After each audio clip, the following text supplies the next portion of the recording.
Thank you for participating in your city government. Tonight's invocation will be given by Bishop Everett Gates of One in Christ Ministry. Please rise and remain standing for the Pledge of Allegiance.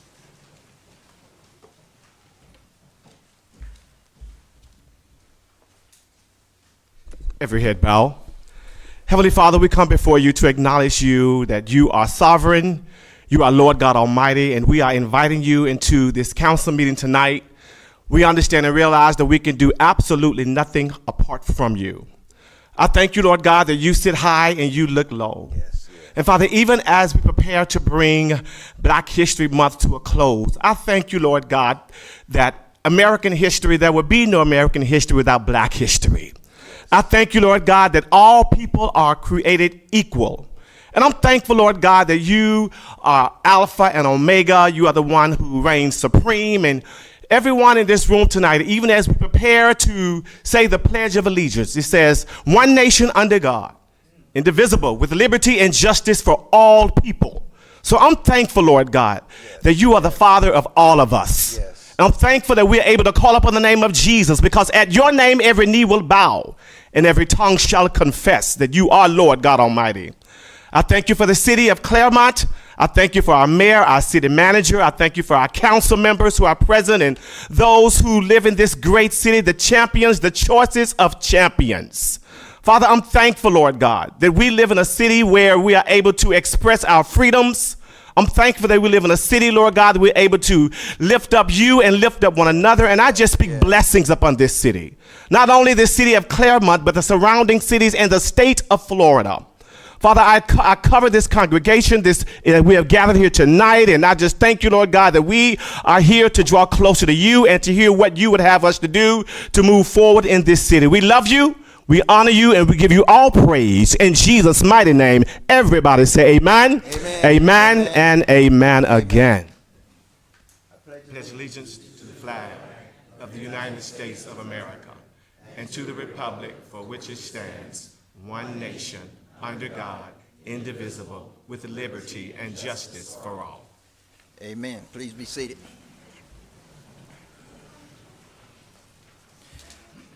We have a proclamation for Black History Month. Whereas Black history is an integral part of American history, Black Americans have played an undeniable role in building, strengthening, and shaping every aspect of the United States. And whereas Black History Month is an annual celebration that recognizes the central role of Black Americans in our nation's history, providing the opportunity for all Americans to become more knowledgeable about Black heritage. And whereas Black History Month was established in 1915, a half century after the 13th Amendment abolished slavery in the U.S. by historian, educator, author, and journalist Carter G. Woodson. And whereas from the Revolutionary War through the abolitionist movement to marches from Selma to Montgomery and across America today, Black Americans have remained devoted to the proposition that we are all created equal, even when their own rights were denied. Whereas as a community, the month is an opportunity to recommit, to continue the work to ensure that all residents are treated equally and have equitable access to opportunities that help them thrive, supporting our collective efforts to make Clermont an inclusive, welcoming city for all. Now, therefore, I, Tim Murray, Mayor of the City of Clermont in the state of Florida, do hereby proclaim the month of February 2025 as Black History Month.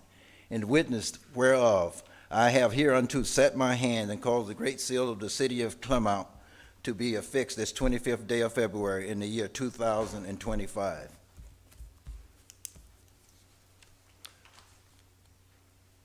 And okay, we have no one, and I thank the city for recognizing that. Thank you for taking time, and the council for recognizing, giving the time to recognize that Black History Month as we come to a close. Before we move on, are there any changes to the agenda, Mr. Van Wagner? There are, sir. Okay. Number 10, the variance request, that's been a request to table that item to March 11th. Item number 10. And that's going to require an action. Yes, From the I need a city motion. Motion to table item number 10, variance request. Second. Have a motion and a second to table item number 10, variance request until 11 March 2025. Any further discussion? Hearing none, all in favor, let it be known by saying aye. Aye.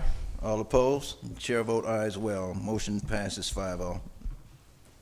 Item number 15, 15, okay. also, the city clerk will need to read that resolution out loud. And then Uh, that's a what- request to okay. table that for March 11th also. Resolution 2025-005R, a resolution of the City Council of the City of Clermont, Lake County, Florida, granting a conditional use permit to allow for a commercial building occupying more than 3,000 square feet of floor area in the Central Business District, providing for conflict severability, administrative correction of scrivener's error, publication, and an effective date. Motion table item number 15, resolution number 2025-005R, Claremont Retail, 935 West Manuel Avenue. I second.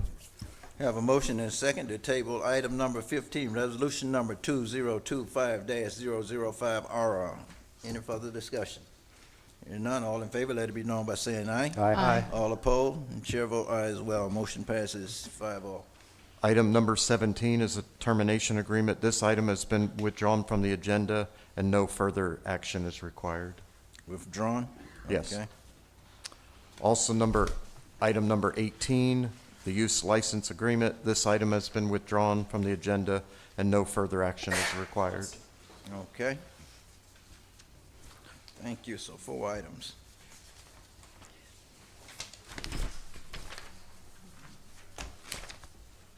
That's it? For the agenda changes, yeah. Yeah, thank you. Okay, tonight we have 2 presentations. The first is one is an update on the public camping ordinance. Chief Broadway, I do believe.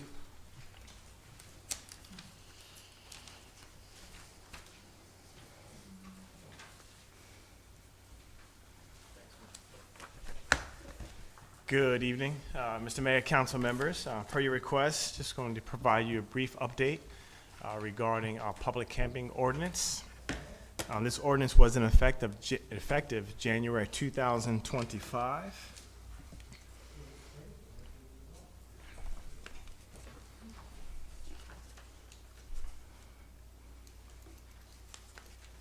There we go. To give you an idea, reference to our unsheltered individuals, approximately 30 unsheltered individuals live within the city limits of Clermont. The majority of them live in the woods. The Florida Council on Homeless, they do what you call a point in time count every single year. And to give you perspective, for the year of 2024, they calculate 277 unsheltered people living in Lake County. And again, about 30 unsheltered individuals live in Clermont. To give you an idea of our camp locations, again, the majority of them live and reside in the woods. This is one location that has been addressed that Rob Corbett is going to talk about. State Road 50 near Portillo's, the overpass of Highway 27 and 50, Chili's Restaurant in that area right there on Highway 50. Another location is northbound on Highway 27, a wooded area behind Ace Hardware near Hartwood Marsh in 27. As you see, no recent activity noted. Our mobile crisis unit that falls within our community policing unit, they visit these camp locations, make contact with them, assess their needs, provide any resources that they need as well. And we work with a lot of homeless coalition organizations. Another location is Hook Street, which is adjacent to Fort of Clermont in the wooded area near Goodwill. Another one is Hook Street near Lake Wilmer Road. This is actually state property here. That's the 2 yellow shaded areas. We just did a recent sweep there, and we did not locate any active homeless tents there. Again, as I said, we assess their needs. This is a couple of referrals that we offer to them. We have a mobile crisis unit housed right at the Clermont Police Department. A couple of organizations, we give them pamphlets, ensure that they have the resources that they need. New Beginning, Open Doors, Find, Feed, and Restore. Also, when we come across a homeless, unsheltered individual, who is a veteran. There are services specifically for veterans as well, and those are some of the resources that we provide to our unsheltered individuals who are veterans. Rob Corbett, our legal counsel for the police department. Thank you, Chief. Good evening, everyone. Having been recently empowered by the passage of the ordinance by this council, our officers went over to the area 50 and 27 on January 28th at about 3 p.m., where officers encountered Mr. Brett Abbott, and their goal was to hand him paper and educate him about the new city ordinance because it was reported he had been publicly camping overnight at that location for some time. While attempting to educate Mr. Abbott on the ordinance and having just been empowered by the ordinance, Mr. Abbott was uncooperative with the officers. You may have seen that he ended up being arrested, and some people had asked because the charge was technically littering, but I wanted to clarify. Mr. Abbott was not cooperative with the officers, and the officers discovered that in that area on public property where he was staying, he had been storing his human waste in containers, many containers, and they were in the public right-of-way. The officers also discovered that he was dumping his own human waste into a rainwater runoff, and it appeared that he had been doing it for some time. Because he was uncooperative with the officers and had been doing that, they arrested him under a state statute for littering a certain amount of material. He was taken to Lake County Jail, and we have not seen him back since that time. Other than that, our officers have not had the opportunity to enforce anything under the ordinance. They have been trained on the ordinance and been given training materials, and we've had no negative interactions or problems. But we do find the ordinance very helpful and appreciate its passage. Okay.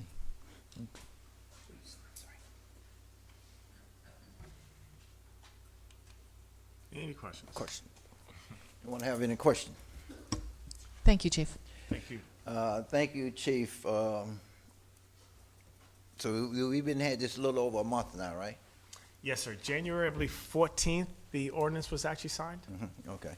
So, Or and 15? so everything's been going pretty good, other than the one encounter, and that wasn't so much about homelessness, it's just more or less informing him. Correct. Okay. And again, the majority of a homeless population are very compliant when they have to move off a property due to the ordinance or a private owner wants to move.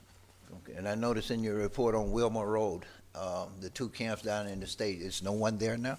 Yeah, so Captain Draper and his team, I want to say they went out more than one days, at least 2 days. We checked it, 2 days, at least we checked that property there, and there were no active camps.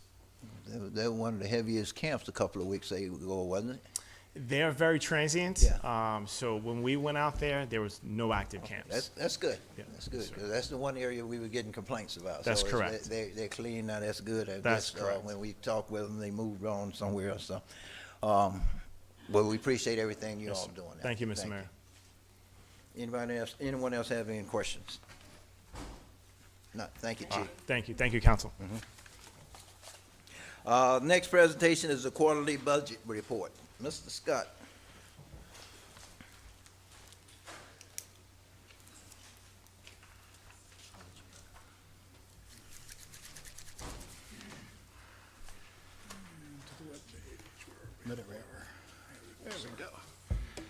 Thank you, Mayor, City Council members. Good evening. Scott Bohr, Finance Director. And it's my pleasure tonight on behalf of the department to present to you the first quarter budget report for fiscal year 24-25. In your packet, you have two reports. One is a 7-page executive summary of the report, which I will, of course, focus on tonight. And the second report is a 90-page detailed report providing all the detail behind that. What I'm going to do here tonight is I'm going to present this report from the city's website to point out that this is available to the public. It'll be permanently displayed here and will, going forward, display up here as well. So any interested user going through the department headers up at top can find them underneath the Finance Department, the quarterly budget report. Clicking on that link will take you off the city's website to the report itself. We only have the one at this point, so we're going directly to it. But again, we'll store these here at this location going forward. And then what I'll do simultaneously tonight is I'll show some of the drill down capabilities to see that detail behind that report that's in your packet as well. Three sections in the report. First section is a executive summary page, just a one-page high-level overview and analysis, many of the things I'll speak to tonight, along with some accompanying notes on the report itself. For instance, in tonight's report, you may recall back in January, the City Council passed 2 budget amendments. Technically, that's in the second quarter, but given the magnitude of those amendments, we have included them within these reports in order to provide more context, more meaning behind the data. The report itself is divided into 2 sections in beyond the executive summary. The first section is focused on a city-wide presentation. So there's 6 data tables in total, 3 within each section. This first one here, if you start on the left, you'll see that the presentation is the same for both revenues and expenses. It's by fund groupings. And then within the data table, we have a 5-column report. The first 2 is 2024 data, the final budget, and then the end-of-year actuals, unaudited, to provide some comparison and context to the current year data. And then a 3-column report for 2025 to the right, showing the original budget, the revised budget, which will get updated throughout the year, and then the year-to-date actuals for the given point in time of the report. So as you can see on here at this point in time, we're at $51 million in received revenues citywide across all funds, and expenses forgot to put my glasses on. $29.5 million for expenses across all funds at this point in the fiscal year. So scrolling on down, next slide is revenues by fund type, and we have these on the supporting schedules, and then you'll see percentage comparisons for those year-to-date totals that are referenced up above. So at this point in fiscal year, again, revenues received 38% of budgeted totals. More than half of our revenues in the general fund have already been received, and I'll speak in more detail about that here in a moment. And one of the things I focus on this slide always is the revenues year-to-date on the enterprise funds. Given the projections associated with user fees, that can sometimes be a challenging calculation. So the fact that we're at 26% of revenues in our enterprise funds at this point of the year is a good early indicator that those projections were accurate. Moving on down then to the last slide, in the expenditures, in the citywide presentation section, expenditures by fund type. And as you can see on the graph, at this point last year, city had spent $27.9 million. At this point, through the first quarter of this year, 29.5. And then again, percentage comparisons down below by fund type. General funds at 17% year to date. In total, 21% across all fund types. One of the items that I wanted to utilize to show how these reports can be used by the public to get to that detail is take a look at this debt service line here. We're at 66% of budget. So if an interested user wants to know what the explanation for that is, each of these data tables in the lower right-hand corner has this view report link.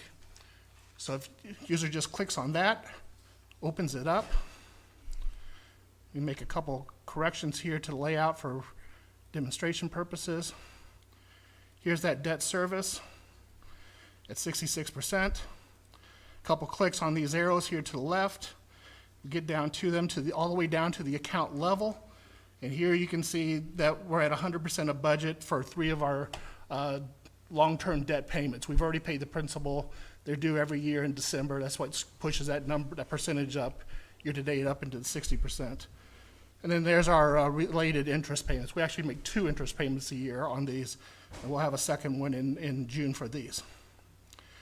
So I'm going to close this, go back to the executive summary, and now transition into the general fund.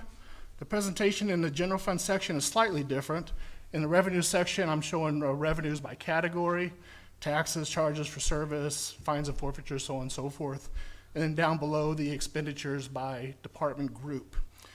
As you can see, year to date, $29.8 million in revenues collected in the general fund. That's over half, as pointed out, and $9.6 million in expenses within the general fund departments.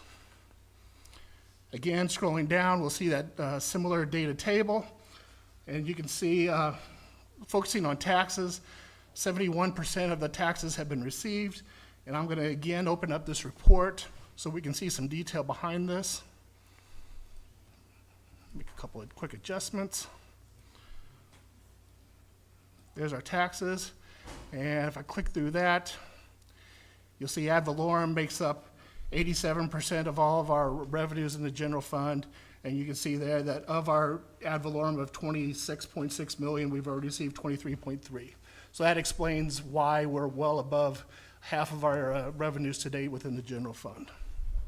And all these categories are available to do this. I'm not going to go through them all, obviously, in this setting. But if, for instance, someone's interested in what's included in the intergovernmental section, you can see here we got where our federal grants are and some of our state shared revenues are. We have similar account level detail on this report. So I'll close this, go back, and that'll bring us to the final data table within the general fund presentation.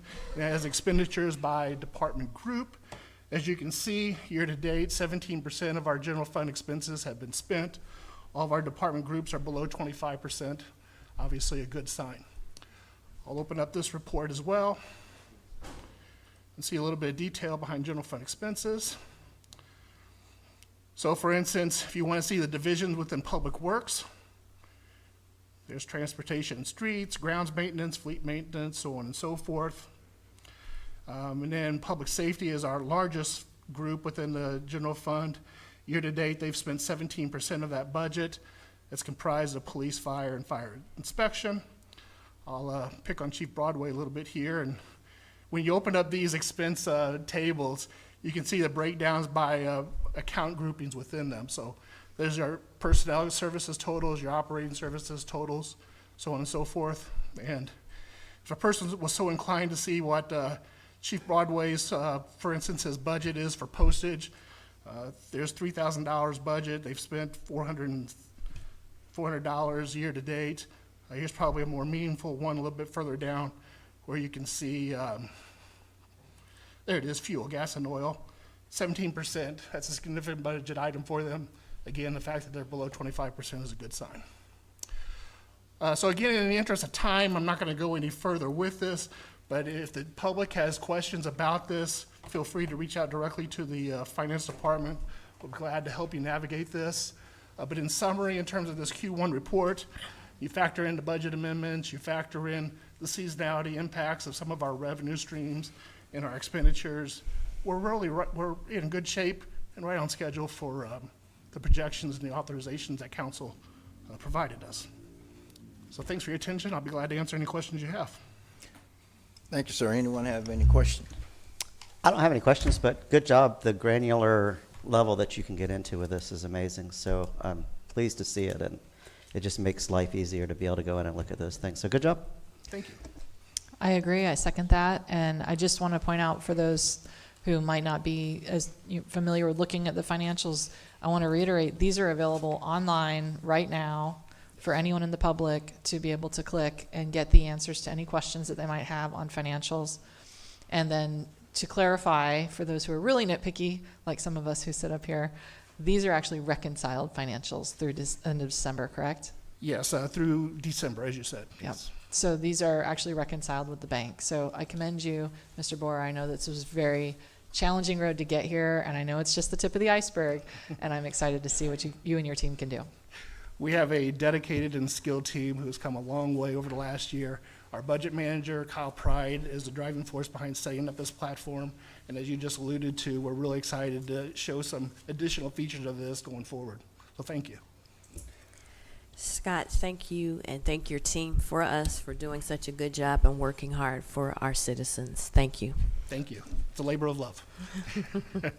Scott, first of all, let me thank you for taking this very new software that we implemented here and taking it by the horns and getting it set up. I know it was quite a task to get it done and everything, and I like where it's going and everything. I did have one question, a couple of questions on for the budget. Across the street, a month or so ago, we made the decision was made to not move the fire department in that building across the street. and everything. That building was purchased with fire funds and renovation with fire funds. If I'm not mistaken, those fees, that funds need to be, I guess we can say that building need to be purchased through general fund. So have that transaction been made yet? Return the money back to the fire funds and swapped out with general funds? So we have not processed the last pay request on that project. Okay. There's still some outstanding payments on that. At that point, given the decision by council, as you said, I'll have to probably and most likely consult with Attorney Waugh on the logistics surrounding that. Does the inspection fee fund get recouped by a potential sale, or is it general fund payments? Well, I'll have to speak with him on the logistics of that. Okay, well, that fund do have to do it, well, whether we sell it or whatever, any funds we use from the fire funds for that building, since the fireman's not gonna be using, it's not gonna be used for the fire department, shouldn't that have to come back out of general fund, or anything we sell it for, it has to go back to general fund? Back to the fire? I think I see your point, Mayor. Yeah. I'll consult with Scott about that. So I'm just curious, since we pulled that project out, is there a period that we have to get that all accomplished or what? Okay, since it's no longer be used, and we use funds from the fire department, and I'm quite sure they can probably use them more so than just sitting there tied up. So if we can find the answer for that as well. Other things, Scott, I noticed in there you had permits and everything. We also made the decision not to collect business tax receipts no more business license. So have that revenue, projected revenue for that been pulled out of the budget yet? No, sir. Okay. No. And if I recall from my staff report on that item, it's roughly $140,000. But there's a corresponding expense in the fund as well. That'll move back to the Building Services Fund. It'll move back to the building, but that's 40-something thousand, I think it is, that we're gonna lose in revenue basically this year by doing that, right? Correct. So- Yes, sir. So, I mean, somewhere we gotta make an adjustment in the budget there somewhere, because it was all budgeted, right? In the pay, Well, I don't know if it's dollar for dollar, but as I mentioned a moment ago, a large portion of that revenue total, it will move back to the Building Services Fund. Okay. I'm sorry that the exact numbers are escaping me, Okay, Mayor. that's fine. But it's close to being a wash. It was $100,000 right at. Okay. Okay, well, and again, thank you, Scott. Thank you. As I said, you've been a great wonder since you came on board here and everything, and I think we made a great choice in when we brought you in as finance director and everything. I think our finance office have seen a tremendous improvement since you've been here, so thank you for all the hard work in your team. Thank you, sir. Next item is public comment. Anyone who wishes to address the council, please come to the microphone and state your name and address. This portion of the meeting is only for items that are not on the agenda. In the interest of time, efficiency, and ensuring that everyone who wishes to address the council is given the opportunity to do so, each speaker will be permitted 3 minutes to address the council. To avoid disruption of the meeting, speakers should avoid inappropriate language, personal attacks, and derogatory statements, and direct comments to the council. Everyone is requested to be respectful of each other, even when we disagree. Yes, sir. Farmer Banks Helfrich, Clay Road District, South Lake County. Farm tip of the day, you can put your spring garden in the ground now. Cucumbers, watermelons, any type of melons, beans and peas too. Mayor, council, distinguished guests, 100,000 years ago, our foremothers and forefathers did something they never did before. They trusted. A decent proposal, a kind wave, a civil act from another family formed the first tribe. This tribe learned to live together, love together, work together, and bring down the woolly mammoth. This tribe later became a village, it became a city, became a town, a civilization. Civilizations gave way to art and culture and government. Today, our issue is that we don't trust each other. We have lost that trust. The basis of of civility has gone out the windows. Back 100,000 years ago, it was the woolly mammoth that they could take down when they worked together. Today, the woolly mammoth is us. So what do? We go back to being kind, generous, decent, civil towards each other. The next time you're sitting with someone on your right or left who you may not agree with ideologically, remember that we are all from the same tribe. We're all from the same country. We are all American. My name is Farmer Banks Helfrich. May you all be blessed. Thank you for allowing me to speak. Thank you.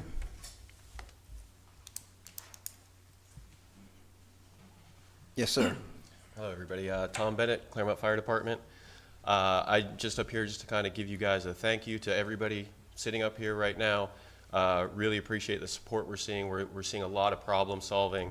We're seeing it on the agenda right now, things like training grounds. When I first came to this fire department over 20 years ago, the fire chief used to do the final interview in his vehicle and drive you around the city. And every 5 years or so, where he pointed out the training grounds was in a different spot, to whichever, depending on what year you got hired. And so just to have you guys entertaining, solving problems for us, I'll tell you, there are long days when they're driving an hour to Orlando to go train all day physically, beating their bodies for 8 hours, and they drive an hour back only to run calls all night long. Having something locally here is huge, so we just appreciate the conversation. I appreciate that you guys are thinking about and working towards solutions with our, let's face it, I can DoorDash Chipotle to my house faster than we get an ambulance there. So you guys coming up with those solutions for us, we're really appreciative. I want to say thank you to the city manager, the fire chief, to Mr. Waugh. We're getting things done, and I really appreciate that. And Mr. Waugh, I've instructed our attorney to work with you to finalize the settlement from 5 years ago or whatever it was. But just so you folks know, it's not like nobody's getting sued. We're in a good place. But again, just thank you very much for helping us solve problems. And I did mean it when I said if you have organizations for us to support, please let us know, or projects to support, please let us know. Councilwoman Strange did reach out, and just so everyone knows, we do have CPR programs. We instructed 254 folks last year in CPR. We also have a very important program coming up that the public needs to know about, and it's for sudden cardiac arrest among youth. We're doing free EKGs for ages 10 through 22. Sudden cardiac arrest is the #1 cause of death on school campuses and in sports. 1 in 300 kids have these issues that are detectable, and we're looking to plug those gaps in our community. So we are working towards those things, and we're going to work on possibly getting some more AEDs for the city as well. So again, thank you for your support. Please use us. We're here not only for the emergencies, but we want to help play a part in this community as well outside of the emergencies. Thanks again, guys, and appreciate everything all you guys do. So thanks so much. Have a great night. Thank you. Yes, ma'am. Hi, good evening. My name's Tammy Alford. I am here in regards to a question for the interim city manager. Pastor Van Wagner, I live adjacent to the property at the Family Christian Church, and I understand that the rezoning was approved in December. My question for you is that recently it's been brought to my attention that multiple family residences or apartments are going to be built on that property. Can you remark on that, please? Is that a fact? Yes, as long as we don't get in the back and forth, yes. I just have like 3 questions for you. I can tell you as the founder, that's not been discussed, and I don't know where that would come from. Okay, thank you. And other than the current Sky Zone commercial building out there, is there any plans for any other commercial buildings on that property? Not that I'm aware of. We haven't done anything, but the way it was, again, Mr. Mayor, if it's okay, we've set it up so it would come before the city council and the residents, so there would never be anything that was ever just done. So That's how it was set up. Pardon. So it gets back to the original CUP. What is if they want to change, if you want to change the CUP, can somebody tell me what the procedure is as far as notifying people that are adjacent to the property? Now, that one, ma'am, I will have Mr. Waugh answer that one later. Okay. Okay, anything else? No. Thank you so much for your Okay. time. I appreciate that. Thank Yep. you. Yes, ma'am. I'm Ami Jackson. I am your neighbor. So we back up to your property, and we're just concerned about what the plans are that are going to be happening there. And with the rezoning, we just wondered, are you planning on a parking lot or commercial properties going in that space? And how can we be aware of, we got a notice, we got some people knew about what you were doing with the rezoning because they saw the piece of mail. Some people didn't. So there was a concern in the neighborhood that people weren't really aware of what was going on. And if we could maybe work that out so that you contacted the HOA, that way we have a way to notify everyone what's happening. Sure. So I guess that's a couple of questions. Okay. I'll say it really fast. We're a backyard neighbor. Please. Backyard neighbor. Which HOA? And we're Which HOA are you in? We're the HOA is, now I'm spacing it out because I'm not used to standing in front of people. Royal View Estates. Okay. So we're right on your property, right on the property line. So we're concerned about the rezoning because we want to know what the plans are. If you have plans for a commercial building there, any kind of residential building there, and if in the future you could not only send out a flyer, because I think it was a half a page and not everyone in the neighborhood saw it in the mail, if you would be willing to reach out to the HOA and notify them so that we could talk about it with you. Well, ma'am, if that's all the questions you have? That's it. I hope you wrote them all down. It's no problem. Okay, when we get through, I'm want gonna me to have say you answer anything all now, or you that want me after to we wait? get through You want me to wait, public ma'am? comments, okay? At the end, we'll answer, I have him answer all those. Okay, thank you. Hi, good evening, Meredith Nagel, 1280 Diana Place in Clermont. I just want to let you guys know, I don't know how many of you guys out walk early, but since menopause, I can't sleep, so I walk very early downtown. And we've got two roosters already. I'm really bad at directions, so when I tell you behind where the old Mulberry Inn is, kind of across from Darren's property there's some rooster, at least a rooster there. And then there's a rooster down kind of across where the 5K was. So I'm just letting you know we've already got two roosters, and I'm glad you guys get to sleep and don't have to hear them in the morning. So as you're finalizing the ordinance, keep those roosters in mind. Thank you. Yes, ma'am. Good evening, Mayor and members of the council. Speaking of roosters, that was one of my questions, like how are we as a city going to determine who has roosters? And are they going to be given a certain amount of time to get rid of the roosters?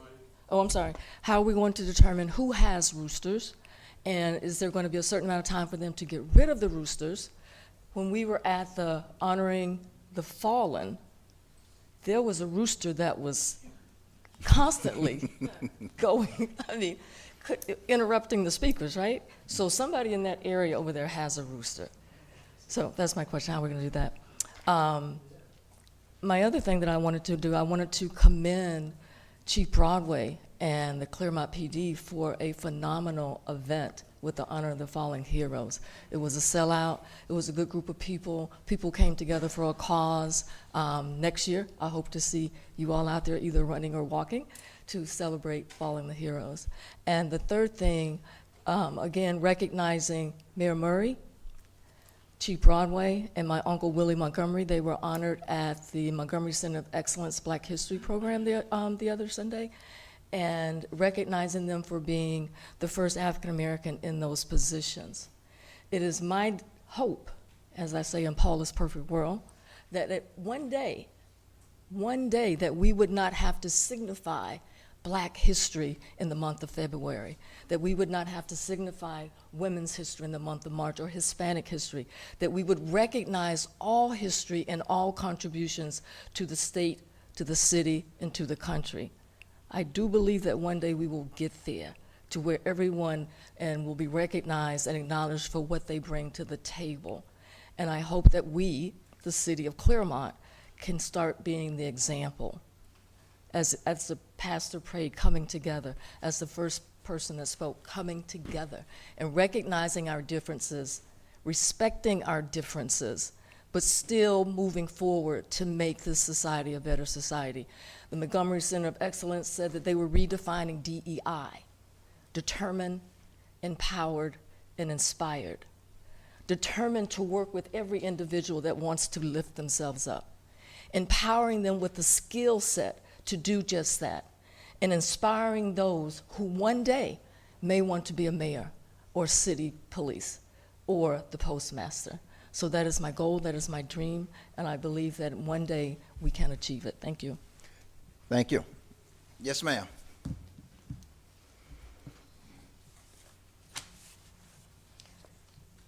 Before I start the clock, I've got something to pass out to each one of y'all. And Tracy, I didn't have enough time for one of them. I didn't think I was actually going to do this tonight. So I'm going to give it to Mr. Waugh down here, and when he's done, he can turn it into you. But Dawn and your staff did this anyway. You got it, but I know I've got to do that, so if that's okay. And I would like to ask the council, I need an extra few minutes to give you a very serious situation that's going on in Clermont right now. Okay. Is that right? Okay. I don't know how y'all are doing it now. Hey, Wayne. Wayne. Can you turn the volume up on that microphone?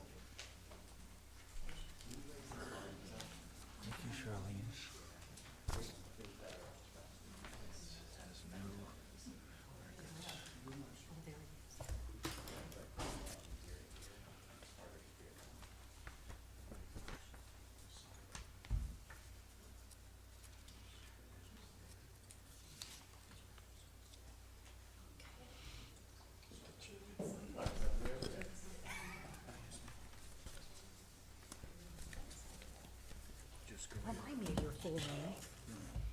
Wayne. And I'm going to talk about Wayne. So I ran into him today by coincidence up at the clerk's office, and and he knows something about what I'm going to talk about. First of all, I've been coming down here for 35 years, and I don't come down for fun. I don't come down for grandstanding. I don't come down for anything except trying to watch out to see that my life is not taken away in my neighborhood, that I care about our citizens. And one of the things I care about and always have, coming from a law enforcement family, is that the safety of people, their well-being, and their quality of life. And then crime, the word crime in law enforcement, we always want to deal with prevention. So what I'm going to tell you tonight that is really disturbing to me, back in 2023, I came in this council, and I gave a packet similar to that because we have been having vandalism occur over and over again down at the elevators at Victory Point.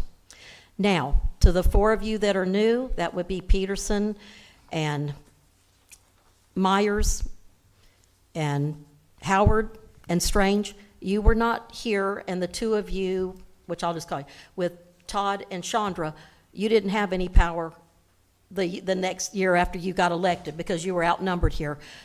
Mayor, you were here, and you and your other two constituents, or your two buddies up here, the council, y'all did nothing since 2023. I'm the one that did the whistleblower and found out that the cameras down at Victory Point did not work at all. So crime was going on because nobody was watching. Nothing was being said the next day. Nothing. And since 2023, until I came back to City Hall, and a few weeks ago, I actually met with the chief, deputy chief, staff, and also another citizen who has seen a lot of these things and turned it in. And then there's several citizens that have been walking down there earlier than me.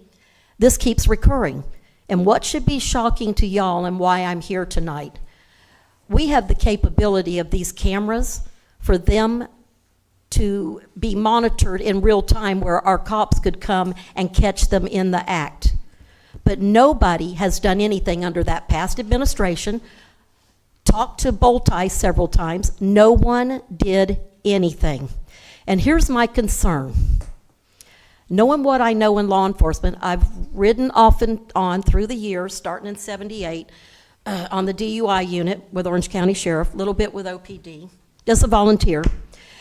And when you see things like I'm going to show you tonight, and you have things where all the money we've spent fixing that elevator over and over and over again, and when we did some of those that you have, they vandalized it again within 2 weeks.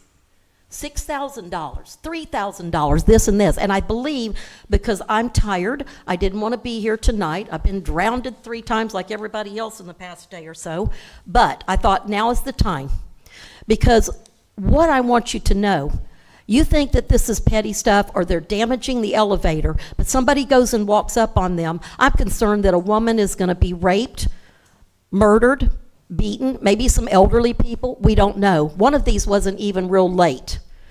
And now what's happening that you did not know, you didn't know about all of this that was going on. Chandra and Todd, you weren't on the council at the time, and I thought it would get fixed after you guys got elected, but then you were outnumbered up here, 3-2. And so nobody seemed to care at City Hall. Seriously, they didn't. Now, I'm not going to lay this on the chief and the police department because they can only do what we give them. And there are more of these than what you have. I don't want to overburden you.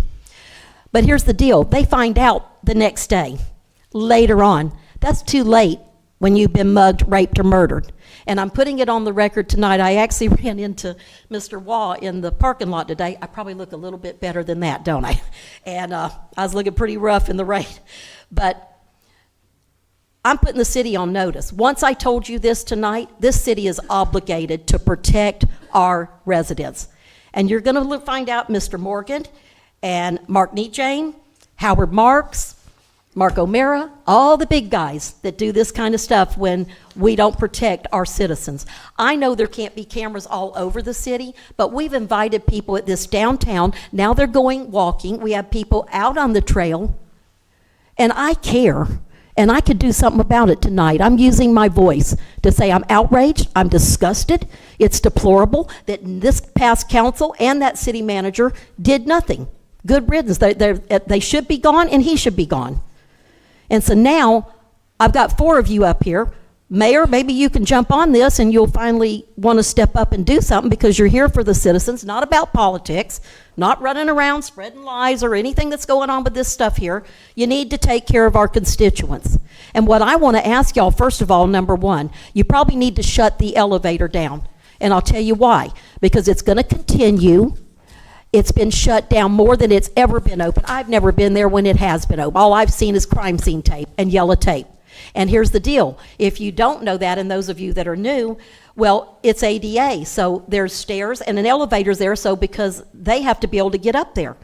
So we have to shut it completely down. And I really am going to tell you this. I have an idea. Take those doors off that they keep prying open. Here's the latest that there.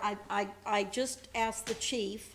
Y'all may have seen it on, and maybe he can dumb it down, the Facebook page. I don't know if they've been arrested. I don't know if they've been charged. I don't know if they're suspects. I don't know. But you can see they're looking up, and I'll tell you why.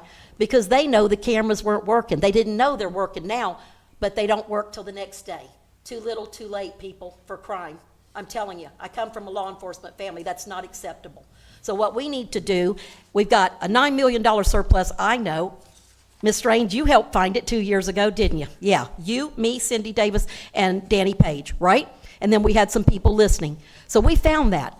And we can pay for officers that, whether it's got to be a monitor it goes into them, and we pay for a guy on, morning and one on night or whatever. We don't have to have a 40-hour person.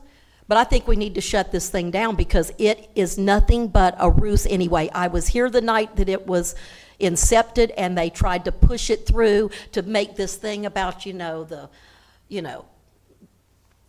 the sports stuff, and we're going to meet it there and whatever. Let me tell you what you go up to the top and see. I've been up there. Go look at the mosquitoes that'll get you in the face, okay? You can see the one alligator that's in there and all the crap that everybody has thrown in the pond. Now, that's the truth. Well, I don't come in here to play Pollyanna with y'all. I'm telling you the truth. There's nothing to see up there. And when you go, and if we do, it ever builds, and I only keep hoping in my heart of hearts, that the lumber yard isn't going to be built. You're going to be looking at apartments. Ms. Yay Ford? for the city. Ms. Ford, take 30 seconds to wrap it up, please. Yay for the city. And so at that point, this is ridiculous, people. It's ridiculous. And it's the time that we have been wasting the taxpayers' money. We have people that are in jeopardy, and we need to give the chief and our officers what they need. And I've already spoke to him, and it doesn't matter. Sometimes he and I don't have the meeting of the minds. But here's the thing. You can't invite the public here, guys, and not protect them. You can't. And it's going to be, and I can't live with this tonight, that somebody is hurt, killed, maimed, or raped. I can't. So that's why I came in tonight. It was the right time. Just come in, get it done. That's me. And now I'm going to leave it in you four hands because you're the new guys.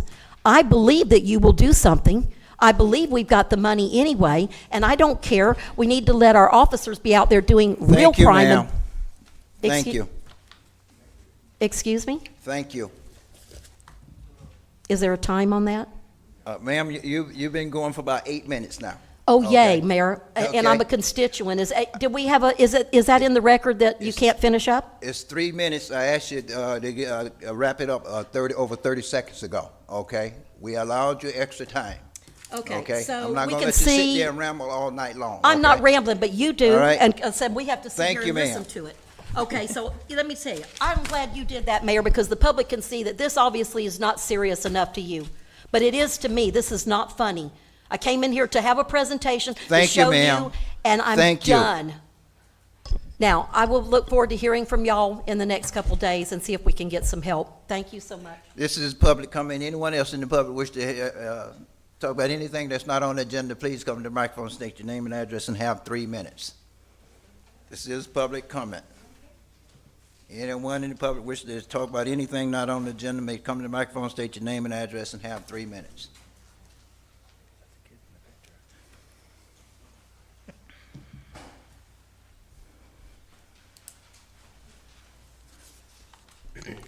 Good morning, Mayor, members of the council, members of the public. My name is Matthew Gregg. I live 1394 Briarhaven Lane.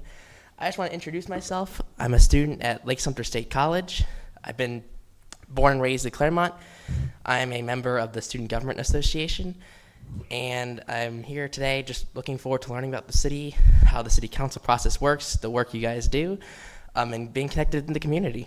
Thank you. Thank you.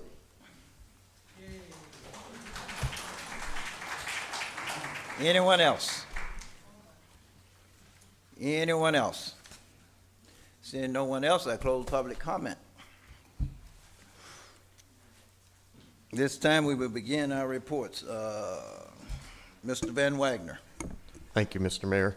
A couple things. First of all, tonight we are live online on our YouTube, so thank you to Wayne and his department for getting that done. And I know there's been lots of conversation about that, and we have the technology in place to start also broadcasting other things like P&Z and code enforcement or whatever else you guys would like to do. So thank you to Wayne and your team for getting that done for us tonight and moving forward. So we'll have that available for us. And Okay. if you have any questions about that, I know Wayne is happy to answer those. I'd like to know where the camera is. Well, in seriousness, Mr. Van Wagner, I was surprised to learn, and please correct me if I'm wrong, but I feel like as a citizen, I was surprised to learn that the cameras that we're using have actually been installed for several years, and that this was somewhat of an easy solution to oversimplify it, flip a switch. Do I have that right? I just feel like as a citizen, I didn't know that, and I would want to know if I was sitting in the audience. I can give you the whole story. Wayne Fountain, IT Director, City of Clermont. Basically, the camera equipment that you see in the chambers, those large cameras, those were installed during the time of COVID, and the original intent for those was so that we could broadcast from this facility without having the public crowded in here with distancing policies that were in place. The rest of the equipment was installed some of the equipment was installed at that time. Other pieces of it were not installed because we didn't end up going to that level. I worked for the city of Clermont at the time, but not in my position. My predecessor was the one that actually took the initiative to order these things. When I got into this project, I found that he had done a good job of selecting the right equipment, and that's when I let all you know that, hey, the equipment's here, we just need to use it. So we went ahead and get everything set up, and here we are today. Yep. And by the way, the cameras are not focused directly on you, sir. They're focused on everybody. That's a deep disappointment to my ego. Any other questions? I want to let the council know that I had a meeting today with Secretary of Transportation John Tyler and Representative Yukarski's office, Commissioner Sean Parks, County Manager Jennifer Barker, and this was in reference to Hartwood Marsh Road. And I'm excited to tell you that the Secretary felt like there's a good possibility of getting a favorable deferred reimbursement agreement from the state of Florida. And long story short, as long as Lake County is willing to put the request forward, which Sean Parks and the county manager were willing to do, and put an official answer before them, then the chances are very good that this could be done sooner, 1 year and 4 months, possibly sooner than the plans for Hartwood Marsh. So no guarantees. It's still got to go through the county, but the Secretary of Transportation was very kind. So they're going to start pricing immediately to requote the job right now. And they could have something for us in the near future. So that's in motion now. Also, and they've committed $6.2 million to this project for Hartwood Marsh. So it was just a matter of how quick we could get it. And they're thinking we could possibly get it next year, July 1st, but the county would front end that responsibility. So very, very favorable conversation. They were very kind, and I'm thankful to Commissioner Parks and also the county manager for doing that also. Yeah, that's exciting. Yeah, very excited for that. So I asked Chief Azell if he'd come for a moment just to make a presentation during my comments, because we have some issues we just might like to make the council completely aware of when it comes to emergency services.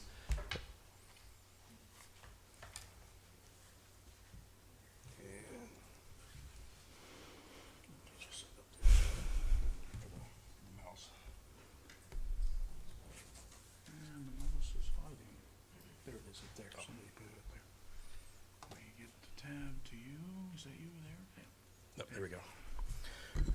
Good evening, Mayor, Council, City Manager.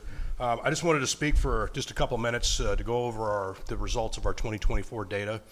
I just got a couple quick heat maps. What we're going to talk about is how we performed in relation to our total response time. So this first map, it's a heat map of the city, and it's showing how our units performed on various emergency incidents throughout the year. This is all emergencies across all the different disciplines that we respond to. It's got EMS, tech rescue, fires. Anything that came in as an emergent call was counted in this data set. The 90th percentile overall, we ended up at 9 minutes and 46 seconds for the call to arrival. That encompasses the time that someone picks up at the 911 center to the time that the first engine arrives on scene for the incident. So that includes the call processing time, which we allow 66 seconds in the dispatch center, 60 seconds for reaction time for the crews, and then an additional 4 minutes for travel time for the units. So what's illustrated here, our goal is to get that 66 minutes or less 90% of the time. So on the map here, any of the shades of green that you're looking at is where we hit that goal.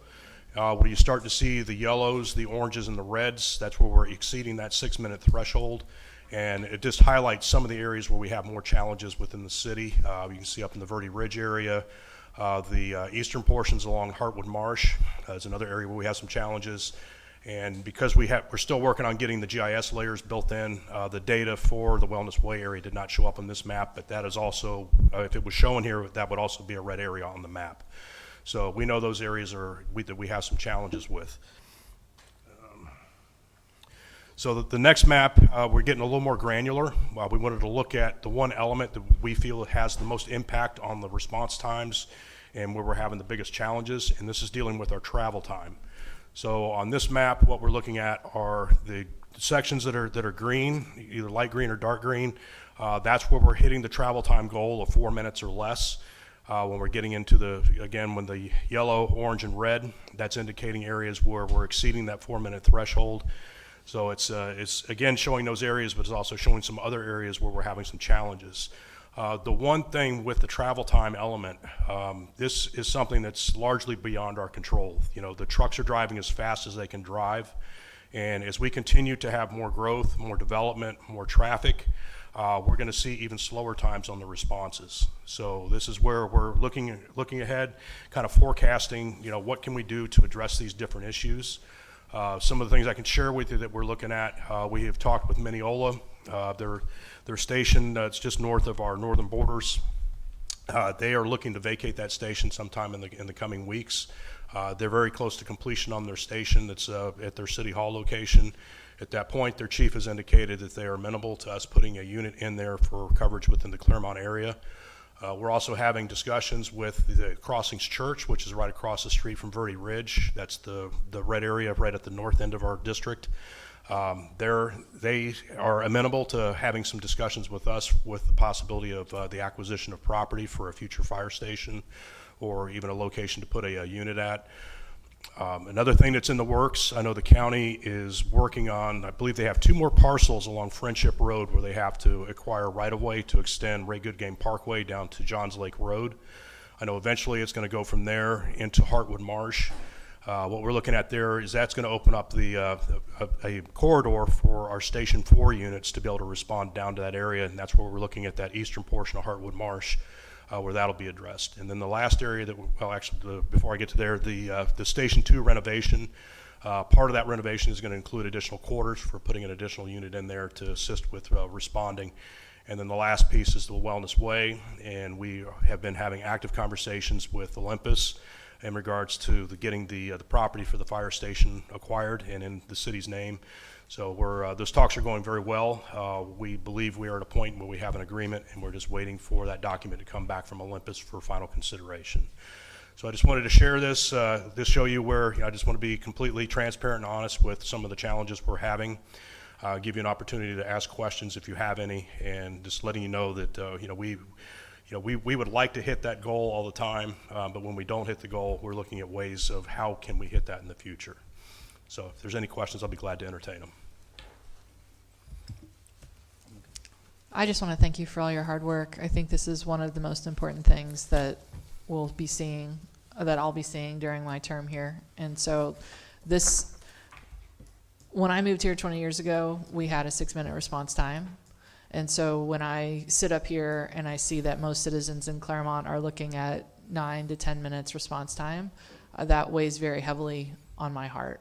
And so I appreciate what you and your team have been doing to come up with creative solutions to keep us on and under budget to be able to provide a higher quality service to the citizens of Clermont. I think it is extremely important, so thank you very much. And I just want to illustrate the numbers that we're showing you. These are not averages. These are what is called fractile measurements. We're measuring at the 90th percentile. So if we have 10,000 calls, we're measuring these times at the call number 9,000. So if we were using averages, you'd be seeing much lower times, but they are not really reflective of the type of service that we're providing the majority of the time to the community. So that's why we measure at the 90th percentile. It's a very high measure to hit, and it does expose weaknesses very quickly if we start to encounter them. So see what you're saying is actually our response time is a little bit better than what's being shown here?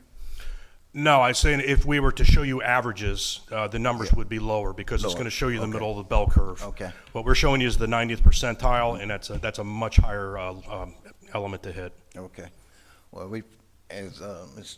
Strain said, I really appreciate it. You know, I'm constantly asking about the response times and everything, and I'm constantly comparing our response time to other cities that I go to all the time. And I don't think I've ever met another city with better response times than we've had. So they're not bad, but they could be better. Appreciate so it. that's the message we're sharing today. Thank you. Thank you. chief has worked very hard with the team, so y'all know, and he didn't mention, but we also met with Lake County to talk about ambulance service. And we don't have recommendations yet, but we're working on some stuff to try to just make the response times better. So just so the community knows and all of you know, he's taken the leadership and really wanting to make a difference and help people, and I applaud him for all his efforts and his team. Yeah, if we go in that direction, that we were definitely seeing some advantages to the service that we could be providing to our community. Thank you. Thank you, Chief. Just a couple notes, Mayor. March 11th, our next council meeting is going to be at 3 p.m. And for some events that are going on, February 28th through Sunday, March 2nd, is the Clermont Catcall Regatta at the Clermont Boathouse. March 1st is Mrs. Roper Crawl Downtown 1 to 6. And March 8th and March 9th is the Great Clermont Triathlon at Waterfront Park. Thank you. And are you going to answer the questions? Sure, I can do Please, that, yeah, sir. sure. For those who are asking, Family Christian Center Church reached out to the 2 subdivisions and asked for their initial support in the, before they went and got the permitting, and there's actually a letter, I believe it's from Royal Estates, from their board, saying they approved this. So I've got the documentation we can show you, but, oh, it was Tuscany, my bad, okay.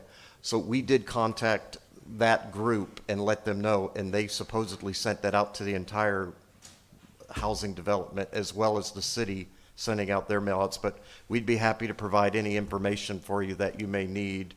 Simply call in the office. I can give you the contact information. There are no apartments. There are no housing to that. Sky Zone is the only commercial entity. And again, the way we intentionally set it up was there couldn't be anything added outside the site plan so that there was no gotcha. There was no anything that showed up later. It was all so everybody could see it. So the church voluntarily said we will go through permitting additionally than anyone else because we don't want there to be any confusion or misunderstanding. So everybody knew what was going on. So again, if you give us your information for the church side, we'll gladly contact you, but there's nothing else besides what's on the site plan. Nothing. No commercial, no residential. It's all what's on there. So I appreciate your questions. So that should be everything on my report. Let me, Mr. Van Wagen, just to add, I think I heard her say something about a garage, but they were approved in the original site plan years ago for a garage. But I think he mentioned that he wasn't planning on building the garage, so. But that was approved years ago when they first set up. Right. 2010, I think it was. Yeah, 2010, garage, a gym, I think it was some other items that was there in the original plans. You have to go back and look at it, but the garage was one part of the plans some years ago. But when he was asking for the change in, he said he wasn't planning on building the garage at that time, okay? So, Right. That's it. Thank you. Thank you. Mr. Waugh. Thank you, Mayor. There are some updates on the litigation that the city has been involved with. Today, there was a mediation held in what I call the Wright Ahern case. It was an unsuccessful mediation. It did not last long. And what that means is that the case will continue until there's a resolution. The second thing is we are seeking a mediation in the Falzone case. We expect to have one probably in the next month or so, and we'll act based on the guidance that you gave us in the shade session. And that concludes my report. There's one question. Did you write it down? I'm happy to answer the question. So City Code Section 101-211 talks about the requirements for what happens when someone applies for a CUP and what kind of notice gets provided. So, for example, it requires that notice be given to all adjacent property owners. It requires that it be advertised twice in a newspaper. It requires that there's a posting on the property. The idea is that with those three things that it's hard to miss. You know, you either see it on the property you're going by, you either get the mail, and usually, I don't know exactly what their practice is, but usually the mail goes to the address listed on the property appraiser website. And so that, I think, answers the question. Yes, let me just add with that. Outside the ordinance, when they do the notification, you have to live so many feet within the property that's in question. And I think it's, Kirk, correct me if I'm, make sure I'm right, it's 150 feet, is it? That's the state. The state requirement, if you live within 100 feet of the property that's in question, you get the notification. However, I think our city staff has been trying to take it a little bit further. Sometimes they go out 200 feet or 250 or so. So yes, you may be living right outside that 150 feet sometime out of 200 feet, and you may not get noticed, but you're right there in the community. Trust me, it's very upsetting because I know in my community I deal with the same thing all the time where thing is going on and people 2 doors away from it is not getting notification because the outside the 150 feet or that 200 feet. We may need to take a look at our city ordinance and extend that boundary so we can include more people. I know I've talked to Kirk about this in the past, trying to look at ways to extend it, and that's why we take it upon ourselves sometime to go ahead and try to go a little bit further so we can get more people involved, you know. But right now, it's basically 150 feet, which isn't very many. Okay, not many people get notified on action being taken in their community. Okay. But we do the notification, as Mr. Wass said, and take all those steps to try to notify everyone, okay? Councilmember Strange. I have nothing to report. Councilmember Howard. No report. Councilmember Myers. Good evening, everyone. I just want to wish, as we end Black History Month, I hope that you all have been enjoying learning about the different contributions.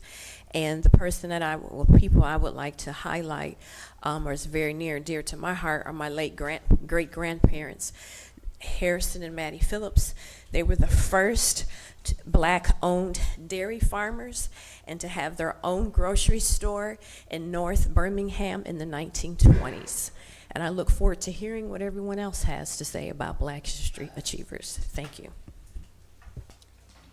Councilmember Peterson. I just wanted to ditto what Chief Azell had said about the ambulance service. We had met with the Lake County Commissioner. We were discussing bringing our own ambulances into Clermont because we want to decrease our response times. The response times that we was shown was from 15 to 30 minutes for an ambulance to arrive on scene after the fire truck was there.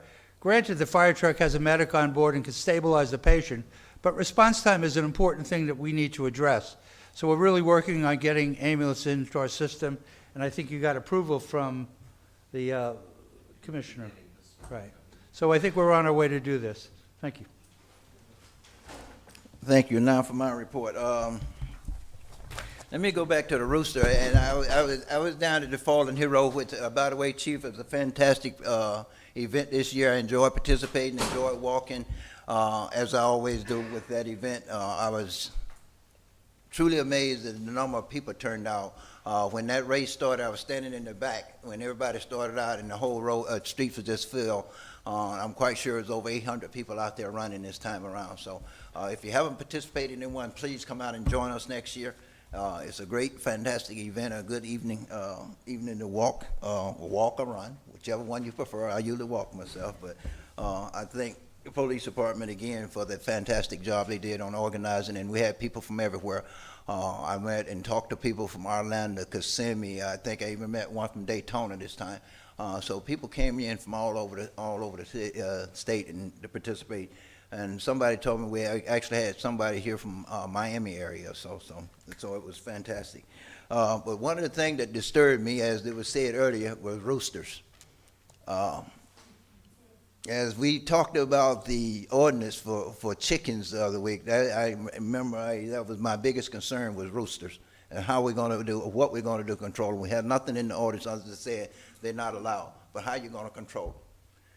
I sat there, and as they was trying to speak, and people were trying to speak on the microphone and start the event and everything, roosters kept going off. I mean, I thought it was about 2 or 3 of them down there. Somebody said it was only 1, but I thought it was about 3 of them. First, I didn't think it was a real rooster, but people told me it was, because it seemed like he was timing his crowing at a certain time and everything, okay? Of course, I've been told, and it was right in the area over there by Sun Creek. Now, I don't know where the roost's at, but we have to figure out a way to get them, because they're very disturbing. I understand it's another one out off of, Citrus Tower Boulevard up in that area by East Myriad Middle School. I'm getting reports that they're hearing one out in that area as well, so, Kirk, city staff, we have to figure out how we're gonna control these roosters and everything. Now, I'm hearing there's another one over here in the other area of town, and we just passed this ordinance last week. So I got a feeling, as I said, when they passed it and everything, it's gonna get worse, so we gotta come up with something, so, residents don't be disturbed.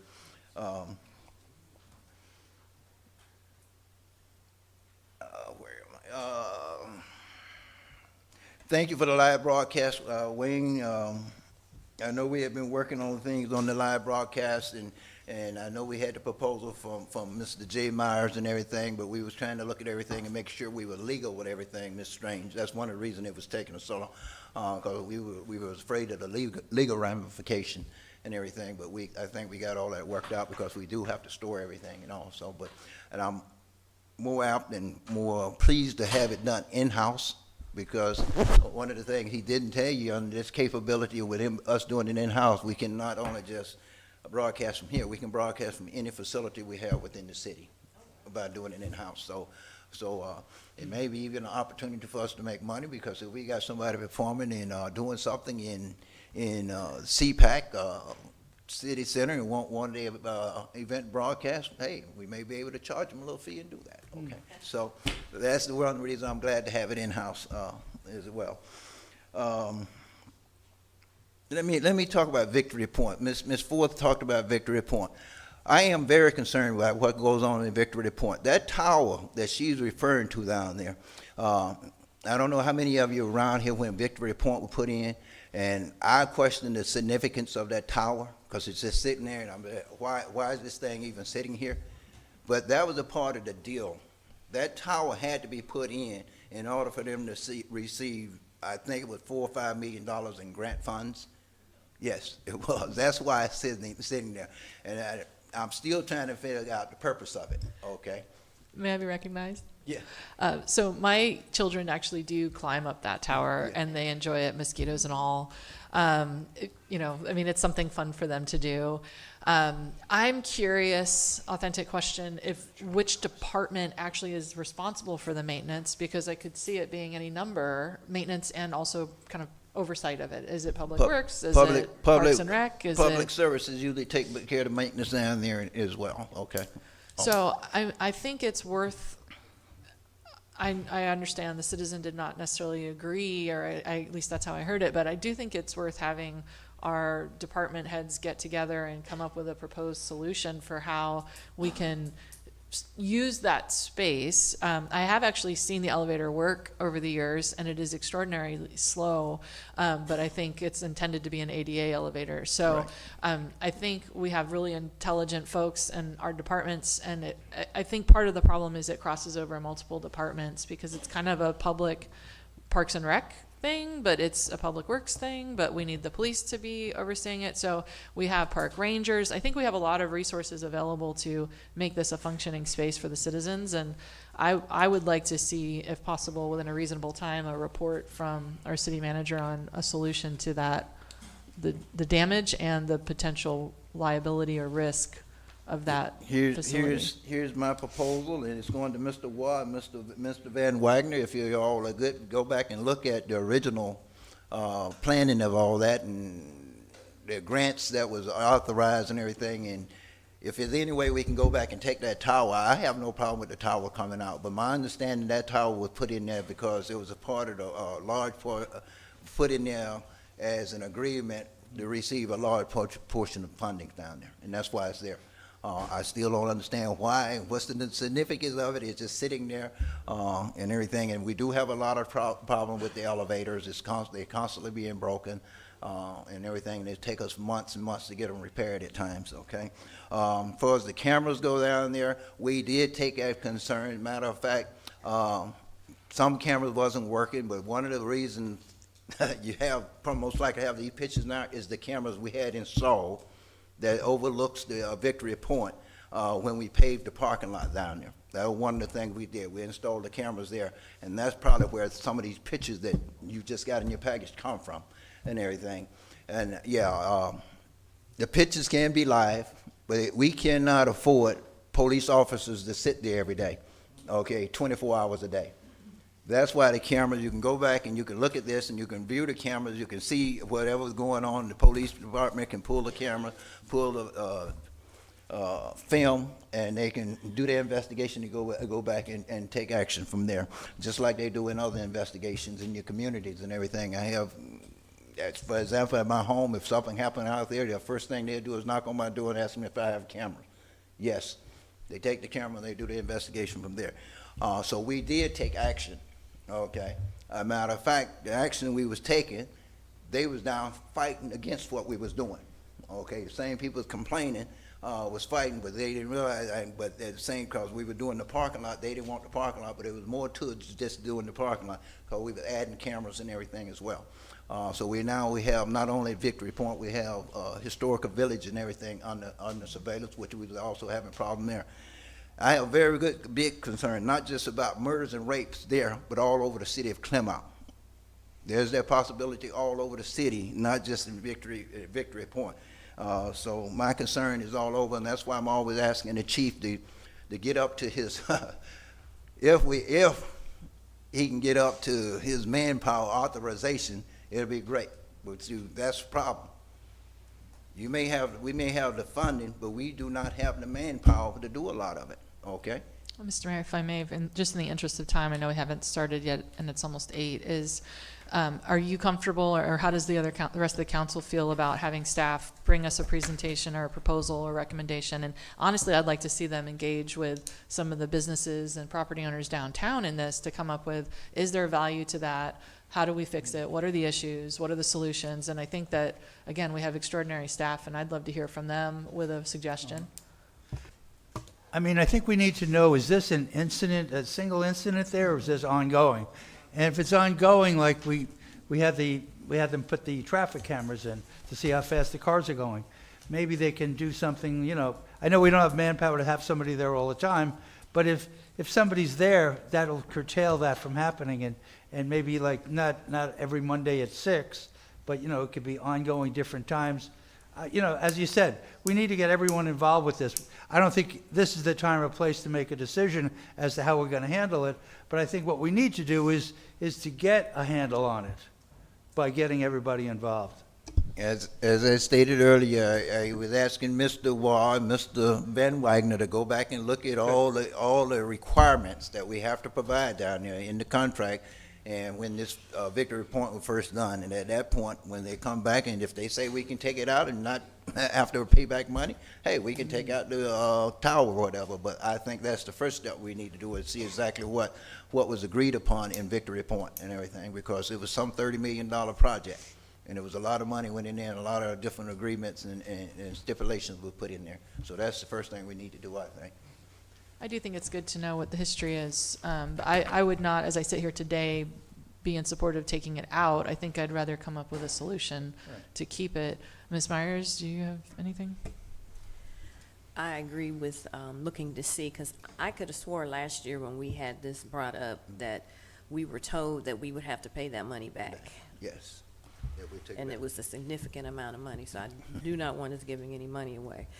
But we do have to come up with a viable solution to stop all of the vandalism, because that's ridiculous to keep paying for a elevator. Was it every 2 months or something like that is getting broken? That's a waste of money. Yeah. You want to see a report from staff? Okay. Yes. Happy to do that. Okay, thank you. Mr. Van Wagner, Highway 27, I had asked Mr. Botice before he was dismissed and everything to get with the state and try to see if we can do this, come up with a solution, somewhat what we did on Highway 50, where the state provided us some $500,000 worth of equipment to put on all the red light cameras and everything, so we can synchronize the camera and keep traffic flowing smoother. I know traffic is getting heavier and heavier every day because GPS and everything else is sending more and more traffic through Clermont. Highway traffic, Highway 27 is getting, getting to be tremendous. But specifically, if we can do the same thing with the state, come up with a partnership with the state that we did on 50, it would be great. However, in the meantime, please contact the county and see if we can change the timing on Hook Street and 27. The traffic on 27, it seems like the timing on 27 for the lights on 27 going north and south is very short. And you have all this excess time on going east and west off of Hook Street. And traffic on 27 is getting really, really backed up, okay? In the afternoons and in the mornings. I mean, I went over there the other day. It took me 3 cycles of the lights to get through off of 27, going down 27. So we need to look at that. Yes. Okay. Especially in the afternoon, like when kids get out of school at the 3 o'clock hour. It's really bad. I came through there. I think it was yesterday. I came through there about 2, 3 o'clock or so, and I counted 14 school buses sitting in line over there trying to get through that light. 14 of them and everything. And I know most of them had to at least take 2 cycles of the light to get through, okay? And like I say, the traffic going east and west on Hook Street seemed to have a lot more time than 27. I think that time need to be extended to 27. I will talk with them immediately, and I have talked to them about Highway 27. It's a funding issue for the county. They need to get some funds. They're hoping to be able to get some money from the state of Florida for those lights. Well, like I say, last time we went to the state and they gave us, I think they spent about just under $500,000. That's about what they're for all the saying it cameras. is. And of course, the partnership, the state bought the equipment, county installed it, and of course we benefit from it. Right. Okay? So we can do the same thing, and I know they're good at doing it. And I got that idea because I heard about it and found out that's what they was doing in St. Pete, and so we tried to bring it here, and they wasted no time doing it for us. Okay. I'll check So into thank that. you.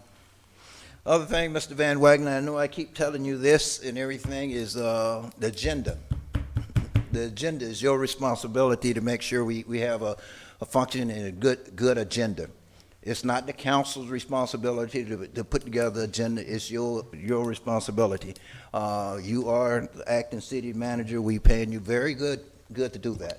Point of order. Yeah, but I continue to I think we continue to have a problem with this agenda, and one of the items I requested not to be on the agenda long before the agenda was printed. It was printed up. The agenda appeared on the agenda again also. Again, after I requested it not to be on the agenda because I thought it needed to be vetted a little bit more and everything. So, but it. Would you like me to respond to that, Mr. Mayor? It appeared. You may if you will. Sure. The problem is, according to sitting with staff, when one council member asks us to do something and another asks for a completely different thing, the staff and I felt like we had to go with putting things on the agenda. So it's not that we're trying to show preferential treatment, but we feel like we're in a hard place as a staff. And so we discussed that together and felt like the right thing was to continue to let it go on the agenda as it was originally asked. But no disrespect for you, Mr. Mayor, it was just somebody had asked before you did. And according to the new code of conduct, I can only push back one council meeting before, and it has to be put back on. So when I'm given 5, 10 different items, I don't know what to do. And I expressed that last council meeting that I'm in a hard place when I'm being asked to do that. Something has to give. So I'm not here to govern anybody. I'm here to just do what your vision is for all of you. So if you could all help me with that, I would be so grateful. Mr. Van Wagner, I think if one of us asked to have an item on the agenda, it should be on the agenda. And I think, Mr. Mayor, the way that we can expedite these meetings and get through them is to limit the amount of time that we're talking on any particular item. I think we're supposed to be at 3 minutes anyway. And we've been in reports now for almost 25 minutes, and we need to get to the business. And if there's an item on here, and I don't know what it is or what it isn't, but certainly if I had an item to be addressed, I would want it to be addressed. And if I don't get the vote, I don't get the vote. But we're representatives of the people, and we need to be able to put things on the agenda. So is there anything else for you, sir? Because I'm going to make a motion to end reports. You are absolutely right. We do need to get to the city business. That's one of the reasons I keep illustrating to Mr. Van Wagner. It's very important. I that he move to control end his reports. agenda. I second. Mr. Van Wagner, you are correct in the fact that if a council member, Point of order, Mr. Mayor. There's a motion and a second. Call the question, please. Ms. Strange, I'm gonna finish my report, okay? And Mr. I Mayor, need- I you're need to talk to attacking Mr. the Van city Wagner. manager. This is I'm not becoming a attacking him. regular I'm just thing. asking, I understand the fact that, hey, if a council member asks to put something on the agenda, that's understood. It's also in that code of conduct, when the council member asks to put something on the agenda, it has a form that he has to fill out, and all the other council members need to be notified of that, okay? That's fair. These things are being put on the agenda, nobody, and they being, other council members being blindsided, well, I'll put it this way, at least I'm being blindsided because I know nothing about it until I see them on the agenda. I think that's a fair point. So, if they're doing it correctly and filling out the form, I have no problem with it. Okay. Okay? that's But fair. then that way, when the form is filled out, he notify us and we know what's coming at us, okay? Just for clarity, Mr. Mayor, I did offer to sit with you before the agenda was published, this last one. It'll allow you the opportunity to speak into it, and you declined, sir, when I asked you to do that. And I'll Gentlemen, continue. I've made a Sir, motion. not I'm going to gonna- call I'm the not gonna question, see- please. I sat with you that day, and I asked you Please for call that the one item question. not to come on the I didn't agenda, know. but it still was put there, okay? And that's all I'm saying. And it well, as I told you, the agenda had Please been call the republished, question. okay? So, The motion was to end reports. we have a second. We do. Yes. Okay, we have a motion and a second to end reports. Any further questioning? Hear none? All in favor, let it be known by saying aye. Aye. Aye. All opposed? Chair will vote aye as well. Motion passes 5-0. That concludes the report. The next portion is the consent agenda, which contains items that have been determined to be routine and non-controversial. If anyone in the audience wishes to address a particular item on the consent agenda, now is the opportunity for you to do so. Additionally, if staff members of the city council wish to speak to a consent item, they have the same opportunity. The consent items for consideration tonight is items 1 through 9. I'd like to pull items number 2 and 9, please. 2. Any other? 9.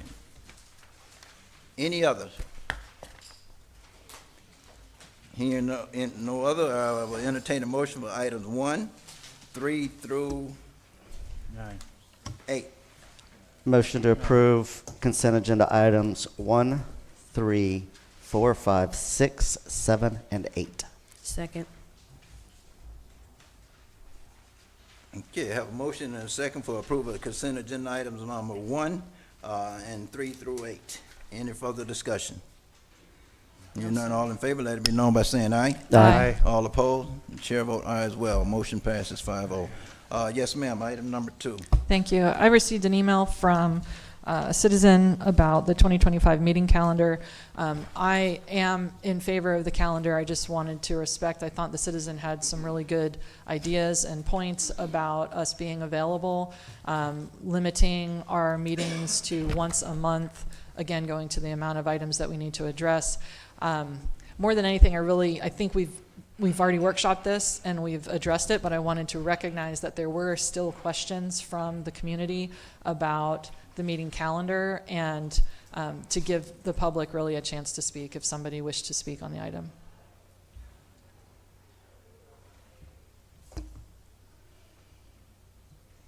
All righty. This is a public hearing. Anyone in the public wish to address this item may come to the microphone and state your name and address and have 3 minutes. Anyone in the public wish to address this item may come to the microphone and state your name and address and have 3 minutes. Seeing no one, I close public comment. Motion to approve item number 2, meeting calendar. Second. Have a motion and a second for approval of item number 2. Any further discussion? All in favor, let it be known by saying aye. Aye. Aye. All opposed?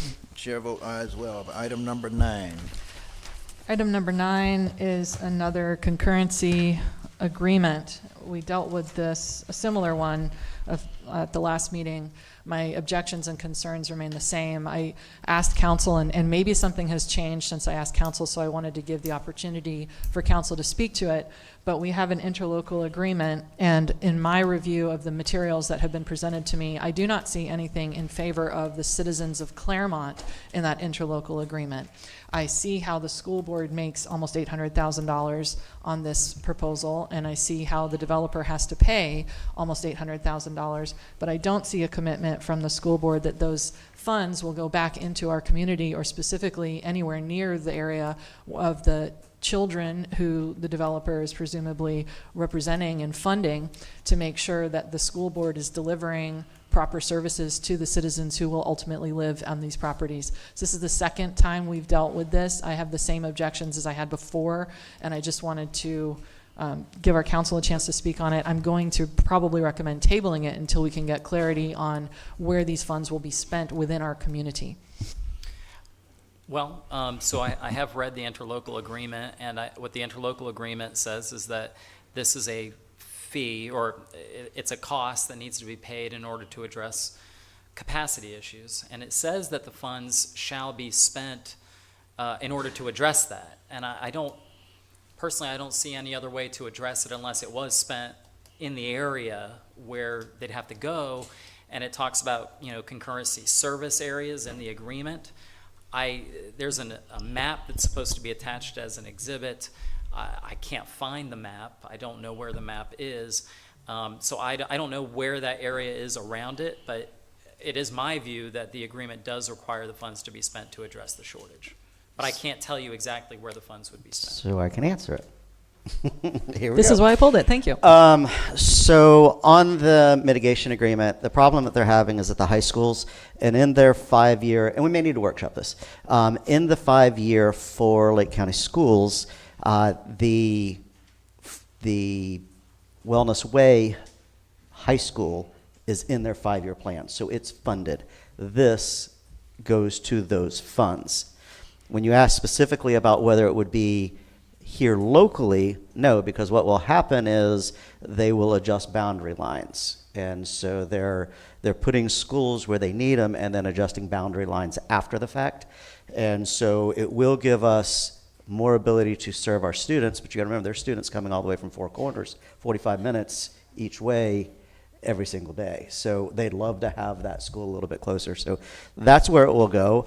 I'm with you. I disagree with this. I think we need to have a conversation about our interlocal agreement and some of those pieces and parts. So I think we ought to workshop that, have a discussion with Lake County School Board. But from a legal standpoint, and I pulled this last time because I did want to bring some vision to it.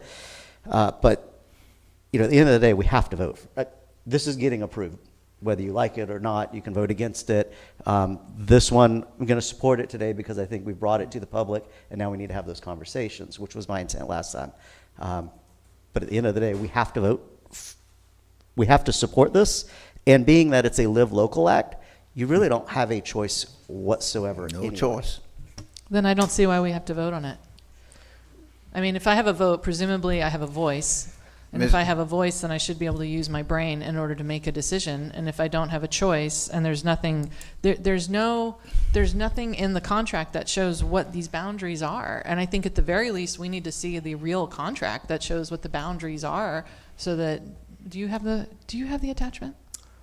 I don't have the interlocal agreement attachment, but for the record, before I speak, McGregor Love, 215 North Eola Drive, and I completely appreciate the concerns that both of you are raising. I think and I did some thinking about your concerns after the last hearing. I promise I'm not responsible for every school mitigation agreement. I'm just responsible for the only 2 you've heard this year. But really, your concerns are with both the state and with the school board, because this process is dictated explicitly in Florida statutes. And I'll read to your question about the position that you're in as a local government. I'll read from 1633180, which is the very long concurrency statute. So it says, if a local government applies school concurrency, it may not deny an application for a site plan or the functional equivalent of a development or development phase for failure to achieve or maintain the level of service standard for public school capacity in a local school concurrency management system where adequate facilities will be in place or under construction within 3 years after the issuance of site plan approval or the functional equivalent. School concurrency is deemed satisfied when the developer tenders a written, legally binding commitment to provide mitigation proportionate to the demand for public school facilities to be created by actual development of the property. And there's other details in this statute, but the statute sets out that local governments are to do this by interlocal agreement, and that interlocal agreement must require these sort of agreements. And I understand your issues with that system. The problem is that we couldn't change this if we wanted to, because it's dictated to us by Florida statute and by the interlocal agreement. So I invite you to address that with the school board, and the school board is certainly, to a certain extent, has to comply with statute. So ultimately, it's the state level planning scheme that's in place. But again, I just want to reiterate that I appreciate your concerns. We're just at a limited position to change the current system. Thank you, Mr. Love. Yeah. My issue is not with your client. I It is understand. with the children who will live in this multi-hundred unit community that will have to presumably drive to Wellness Way to get to school every day. I understand that, and I read that section specifically to kind of impress upon you that this approval is compulsory under statute. That's what the statutory language provides, and I think that's what Councilmember Howard was recognizing as well. Well, and this is what we talked about at the last meeting too. Yeah. I mean, you were counseled that you could deny it. You could actually vote it down, but guess what? It'll come back. You either have to take it up at the next meeting. They can sue to compel. It's a ministerial act, more or less. But perhaps in that time you find a way to convince them to rewrite the interlocal. I don't recommend it. I think you've heard accurately what the law is. So if we can't deny it, then why are we even voting on it? That's a good the question. It's we are voting on it to basically say, let the Just put people it know through that there, we've man. seen it. Basically, is all we're doing, and notifying them that, hey, we've seen it and the agreement has been done. Okay, that's all we verify.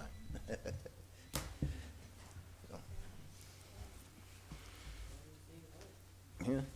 Okay, I make a motion to accept the variance request table. Yes, it is a public, anyone in the public wish to address this item may come to the microphone and state your name and address and have 3 minutes. Hey, Meredith Nagel again, 1280 Diana Place. I wanted to point out, I have the good fortune to do this development work all over the state, and this is a continual problem every place that I do this work.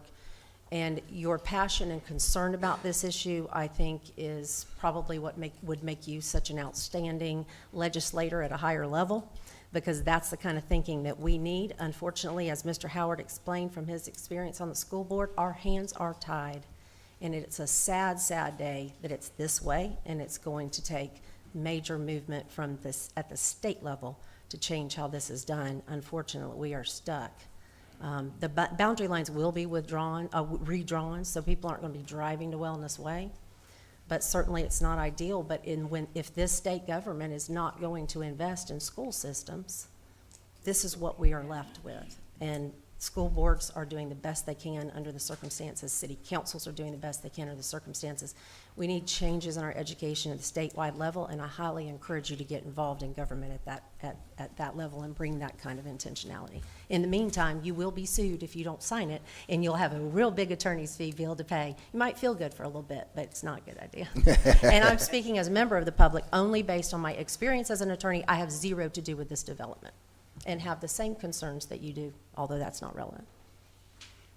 Thank you. This is the public hearing. Anyone in the public wish to address this item may come to the microphone and state your name and address and have 3 minutes.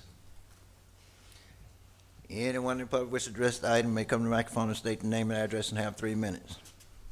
Seeing no one else, I close public comment. Bring it back to council. What say council? Motion approved, number 9. Motion approved, number 9, Lake County School Proportionate Share Mitigation Agreement, Pros Clermont, under the Live Oak Local Act. Do I have a second? Second. Okay, I have a motion and a second for approval of item number 9, Lake County School Board Proportionate Share Mitigation Agreement. Any further discussion? Hearing none, all in favor, let it be known by saying aye. Aye. All opposed? Nay. Chair vote aye as well. Motion passes 4-1. All righty. Rick, can we bring at some point in time, a conversation about this? Because this isn't going to be the last one. I know that we've got some other multifamily coming up that's going to do the exact same thing. Yes. So I think we need to know what our options are and how we can work or not work with. You wanted a workshop. It's such a big conversation, I think so, and I think we need to have a representative, probably Kelly from Lake County Schools, to come down and discuss this item with us. Okay. Thank you, Mr. Howard. Okay, item number 10, we dealt with that earlier. It's been tabled to 11 March, so we had item number 11, approval for leased city property. Good evening, Brian Foreman, Parks and Recreation Director. This next item is to request approval to lease 1146 Lake Mineola Drive for the purposes of boat storage. Okay, that's it? That's it. Okay. I have a question. It's procedural. Are we able to take items 11 and 12 together, Mr. Waugh, or do we have to treat them separately? You could make a motion to consider them separately. Or together? If item number 11 isn't passed, there's no reason to do 12. That's true. Okay, so let's get through 11 first, all right? This is a public hearing. Anyone in the public wish to address this may come to the microphone and state your name and address and have 3 minutes. Anyone in the public wish to address this item may come to the microphone, state your name and address and have 3 minutes.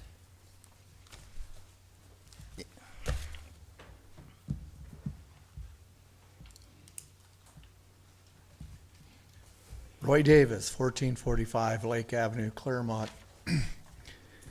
So can someone explain what this item number 11 includes? I just heard boat storage.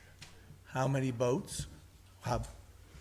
What's part of the lake is going to be occupied for launching and retrieving? Okay. And the impact on what's already a busy lake out there now. We've had companies come here and drop off jet skis for rental. My wife and I live on Lake Winona. We avoid Saturday and Sunday on the lakes just because the lunatics out there.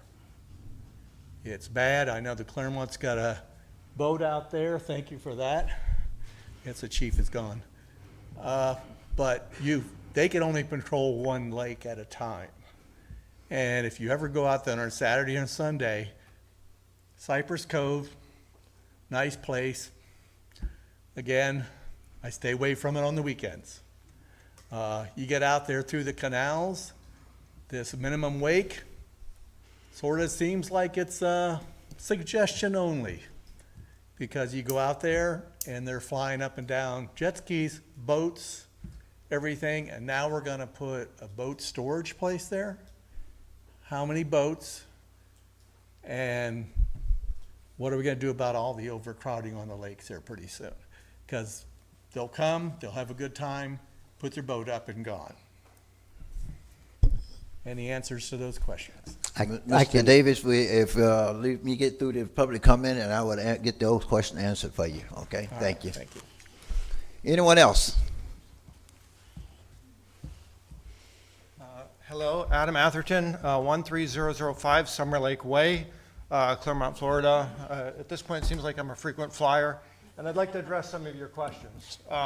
So as part of this, the intention for this, and I think there's two sections here. There's an 11 and a 12, and the first one I thought was to approve the lease, and then the second one was to actually figure out who the lease is going to. Sir, please address the council. Thank you. So, trying to address his questions too, that's why I'm looking that way. So what this is the intention is this is part of Clermont Multi-Hull Association. We're a new group that has stood up. For those of you who were looking at the lake this weekend, we had a regatta. We had about 30 boats that were in. We had 60 people, guests that came. We hit local restaurants. We spent money at local gas stations. We spent money at local grocery stores. I spent a small fortune at Publix to feed all these people. So again, this is what we're doing. We're already here. So what this is this is the multi-hull boats. So there's 2 hulls or more. We've got a couple with 3. But we're moving that, that's the plan, knock on wood, if this approves. We're going to move those boats, hopefully, to this lot, kind of as an overflow. As Lake County Rowing is expanding, we're kind of getting pushed out. We need some extra space. The goal is to fence that in, and then we would put approximately 20 boats in there. There would be a path to get to the water from the fenced-in lot, so that our people can come and go on the weekends or during the week, and to provide sailing opportunities and instruction to the members of Clermont community. Again, we've all been doing this in the past. I personally have been there for the last 5 years. It's just a shift from where we currently reside over to this new lot. I hope that answers all the questions, and I hope you find in our favor. Thank you. Thank you. Any questions while I'm here? If we have any questions, we call you back later. Great. Thank you. Yes. Yes. Shauna Vaughn, 8357 7th Street, Clermont. Just some general questions as I'm hearing this. What comes to my mind is, where does this end? Because I could stand up an LLC tomorrow and come in here the next day or the next meeting and request the same thing. All due respect to these folks who are trying to do this, but my unsolicited advice and suggestion is to come up with some criteria by which you want to make these decisions to determine who you want to lease space to, especially on the water frontage and under what circumstances. Because, I mean, now you're going to have a flood of people who want to rent your water frontage to host water sports. That's just my anticipation. That's it. Good to see you up there, Mr. Wall. Thank you. Anyone else? This is a public hearing. Anyone in the public wish to address this item may come to the microphone.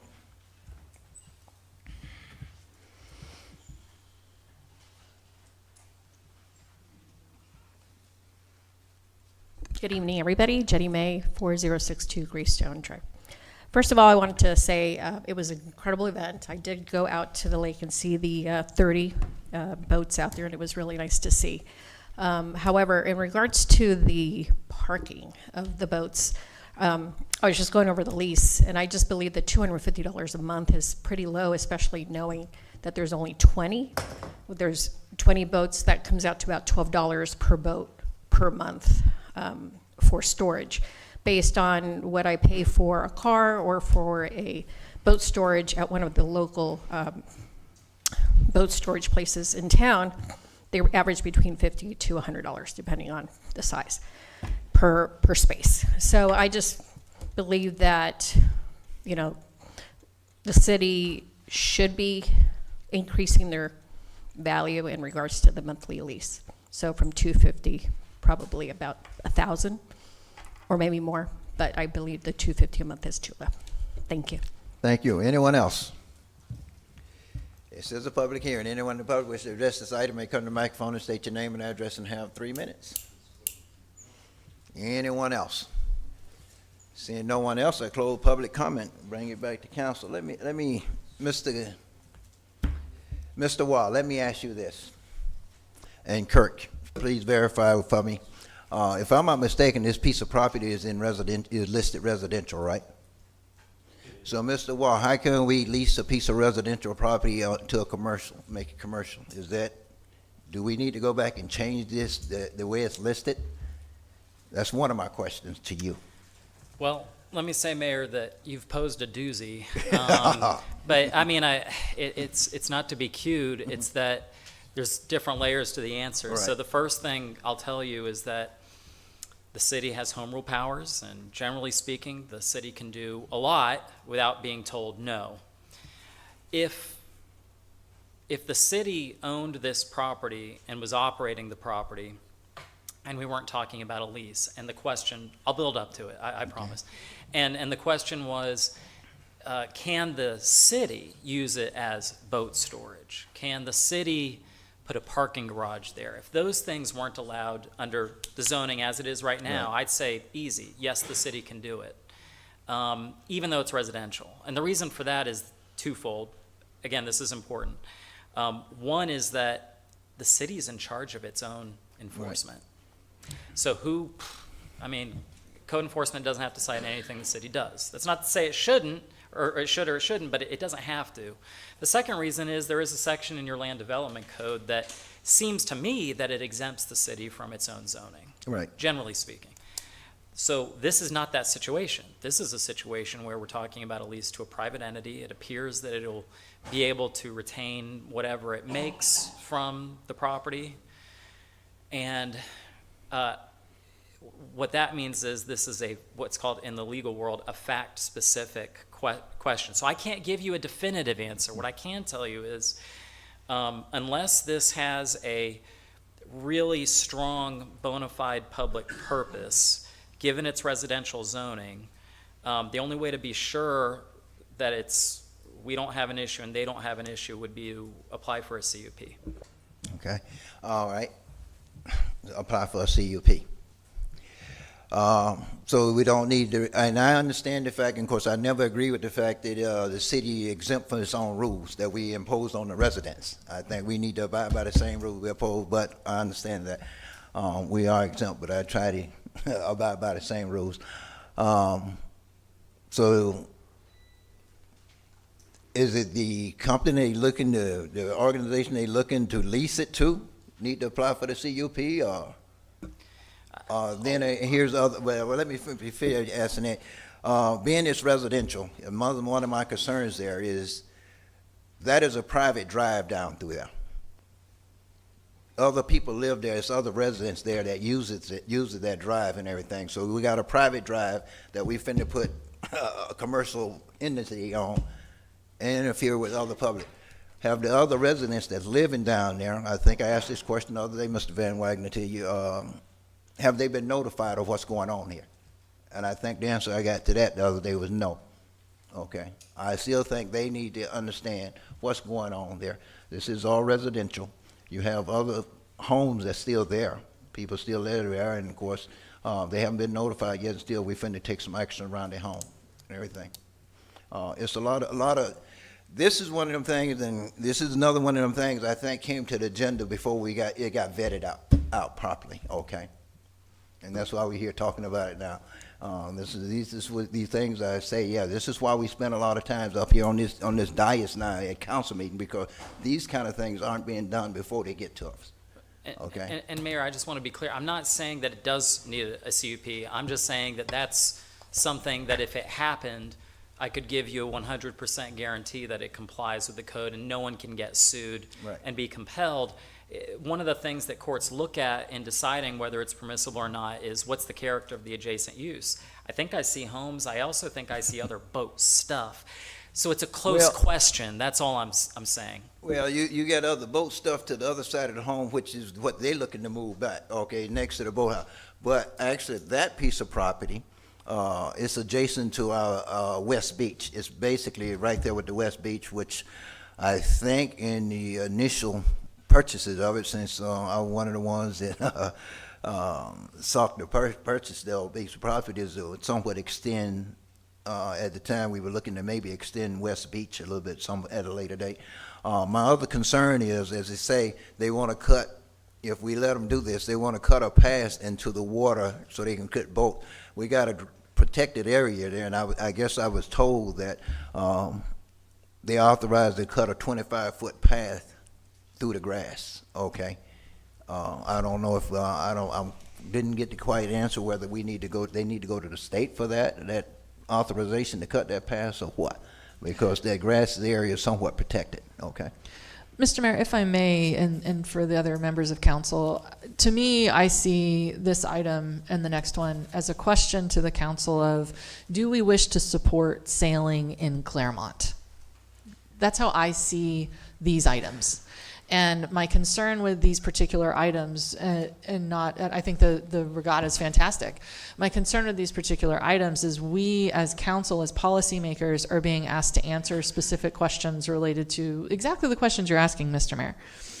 My suggestion is that we as a council, as a matter of policy, direct our Parks and Rec director to come up with a solution that works holistically with our waterfront, because he's responsible for the planning, the contracting of our waterfront. And if we say, which I'm prepared to say tonight, that I would love to see sailing in Clermont, I would love to see rowing in Clermont, I would love to see wakeboarding in Clermont, I would love to see canoe and kayak and paddleboard in Clermont.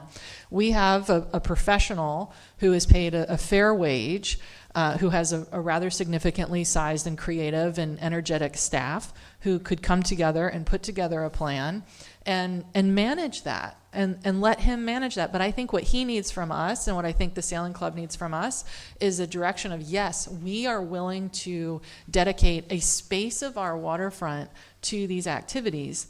My suggestion to us would be that we say from the boat ramp to Lake Avenue is where we tend to have waterfront activities, and from Victory Point to, my suggestion would be the west side of what the rowers call the boneyard, where the sailing currently is.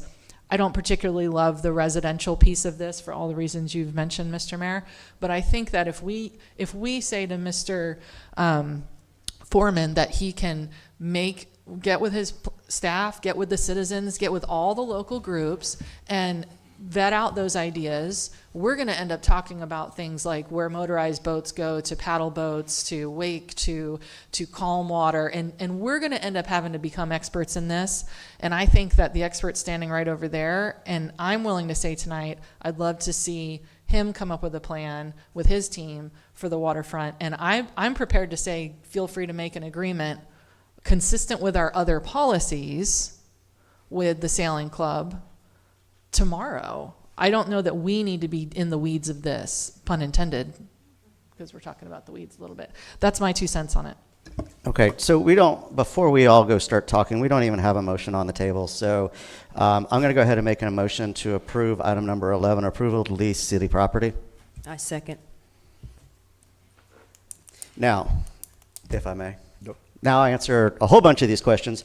Part of the reason that this property was chosen is because it's lower. It makes it easy to roll in. They're not rolling it in with trucks or anything else. They have big balloon tires. They're just rolling these boats in. They're rolling them out. There's very little damage to it. I, as a person, support all boats. I don't care whether you're on a kayak, stand-up paddleboard, rowing. I support public access. I have a long history of supporting public access. I've been involved with boat ramps. I've been involved with virtually every part of keeping boats and water sports on the lakes. I support them all. This is just a way to make sure these guys are supported, because if we don't put them there, they don't have a place to be. They can't operate. It's a 501c. The reason that it's cheap is because they're providing free classes to our citizens. This is an add to the city of Clermont that costs us basically nothing on a piece of property that we're not using. They're paying for the fence and all of their maintenance, and all they want to do is go sail and provide those opportunities to our community. I find it hard to believe that we cannot come to unanimous consent that these folks are a benefit to the city and that this is a good piece of property, because to your point, Allison, when you talk about that whole strip there, a lot of it you can't get the boats in and out because of the height. We've got a bunch of washed out area that needs a seawall. You're not going to drop a boat 4 feet off of a seawall, and we have to put the seawall in there because of the erosion. So this is a great location for it. It has minimal to no environmental impact. It's kind of in between there. I just don't see how it's not a yes, but that's up to the rest of the council. Well, I share your concerns, and I do want you to know I'm in agreement that I would love to see a thriving sailing program. I do have a question for Mr. Foreman. Is there, in the space that I described where we already have activated public access or use of the waterfront, let me say, are there any other areas, and I would love to hear from the Sailing Club as well, that we could access on the existing publicly used waterfront locations? I would have to check to see how easy it is for the sailboats to access the water directly from a different area, whether we're going east of the existing boathouse. I know that it's difficult when we get closer to Victory Point, but that area where that parking is, east of the boathouse, I'm honestly not sure how easy that access is. And even down by waterfront. I mean, because I'll be honest for anybody who's concerned or questioning, I'm willing to invest in infrastructure that might be necessary if we have a plan for these types of facilities, so that we're not kind of putting a Band-Aid on it, so to speak. And this group, they're going to put money into the fencing, and it's going to take them time, and then it's going to be a year, and we're going to change our mind. I would rather, if there's a place that's better, to say, hey, we're committed to Mr. Foreman figuring this out, and if he needs to invest some funds, we have some funds in our parks, or in our parks account that we could spend to make it more amenable for a group like this. I think what you're trying to say is we need to make this like a city project where they can then lease from this. We would have the facilities, you need facilities in this. It's just an empty lot. So there's no parking, there's no bathroom facilities. How do you function in like an empty lot? There's no water, there's no electricity, there's nothing there. So, I mean, is it something that we should think, maybe the city should then create a sailing club, and then we could then rent that space to them? Bill, there is parking and there is bathrooms Okay, right next door at the West Beach. Okay, It's so- right there adjacent. They'll actually park at the parking for West Beach. Okay. Here's another question I have. I don't know, maybe. Okay, we're gonna create this, we could say we're gonna do this, create a lease for this piece of property, and we're gonna automatically give it to Mulhall. Why isn't we put out an RFQ and see if it's any other people out there wanna do this? That concerns me, especially when we're in the middle of negotiating, saying, hey, we hold up a contract on the row house, because we're looking at to see what other options out there, okay? Why are we not doing that with this piece of property? We seem to be picking and choosing what we do with everything around here. I do. So I'm the one who brought this in, so you're questioning me. The reason that this happened was because they were getting squeezed out by the row house. I actually support the row house, but if you want to do that, now we're talking about, are we going to do that with the Boys and Girls Club? Are we going to do that with the chamber? Hey. Are we going to do it with every single, but that's not the way it works, and you know that. And you're picking this because of the person who brought it forth, not because it's... Well, Mr. Howard, I share the mayor's concerns, and I think without it becoming, it doesn't, this is a really exciting thing. And I think it's got a sense of negativity to it. And it shouldn't have that. It really doesn't need to have that. I mean, Mr. Foreman and his team, they determine and they evaluate who is going to have the Clermont Girls Softball League. They determine who is using the baseball fields in the spring. I think that he's demonstrated, and his team has an actual practice of being able to select qualified groups and evaluate those groups. And I think if we want him to explain his processes, I'm certainly willing to hear it. I'm not trying to cut the meeting short, but I just know it's getting late. And I've worked with him on the other side for many, many years. And I think that the systems we have in place to vet different groups to use public property are good. And I believe the concern is valid that we're going to have just different groups coming in, and then how do we evaluate it, and what are the standards, and what are the criteria? I think everything that you're all saying is accurate, and the obvious solution to me is let our staff do their jobs. Right. That's for me, and I think from what I saw this weekend, I would imagine that there's a fair agreement, and I think he's probably going to have some money he wants us to spend, and I'm probably going to be in favor of it. I mean, I think if it's done through the city on a property, and it might be that this is the property that makes sense. It might be that. But I would rather hear it come from our Parks and Rec director than, I mean, no offense, Mr. Adam, what's your last name? Atherton. I would rather see it come through the Parks and Rec department to say this is part of a holistic plan. But I would love to leave tonight and say, yes, figure out a solution for sailing and go make it happen, and let us know if you need our help. So I think what you're asking for is more of an overview that is done in combination with Brian and Parks and Rec. What we're asking right now is to make sure that these folks can continue to operate, because they've been operating for years and they're getting pushed out. So we can either say, yes, they can continue to operate, and then we can have this 30,000-foot overview of how we want to operate the rest of it. But at the end of the day, we own all of this property. It's being unused, and I think this is, I mean, we're just belaboring whether it is. So for this one, I'm just going to call the question, make a motion to call the question. I have a motion and a second on the floor for approval of item number 11, approval to lease city property. Any further discussion? Hearing none, all in favor, let it be known by saying aye. Aye. Aye. All opposed? Chair opposed. Motion passes 4-1. Item number 12, lease agreement 1146 Lake Mineola Drive. Yes. So this is the lease agreement for the property we just discussed. It is a one-year deal with a one-year renewal for $250 a month. City will continue to mow the property, but otherwise the maintenance would be with Clermont Multi-Hull. And that is it. I do have a question, and I might be out of line. If I am, you let me know, Mr. Mayor. I would like to know from the proposed lessor if there's another piece of property anywhere on our entire waterfront that would work for your organization, and if so, what would it take, if anything, for us to make it good for your group? Okay, and again, Adam Atherton, 13005 Summer Lake Way, just to make it official. As far as the property goes, I mean, you keep coming back to the boneyard. If you saw what we did this weekend, and there's an irony to it, I'll get to in just a second. We had to build a very substantial ramp to get the boats down. There's a lot of erosion there. The drop is almost 4 feet from that dirt to the water. So getting it up and down is very difficult. And the ironic part is there's a sign just to the side of the ramp that says, "Don't launch your boats here." So that always kind of struck me as odd.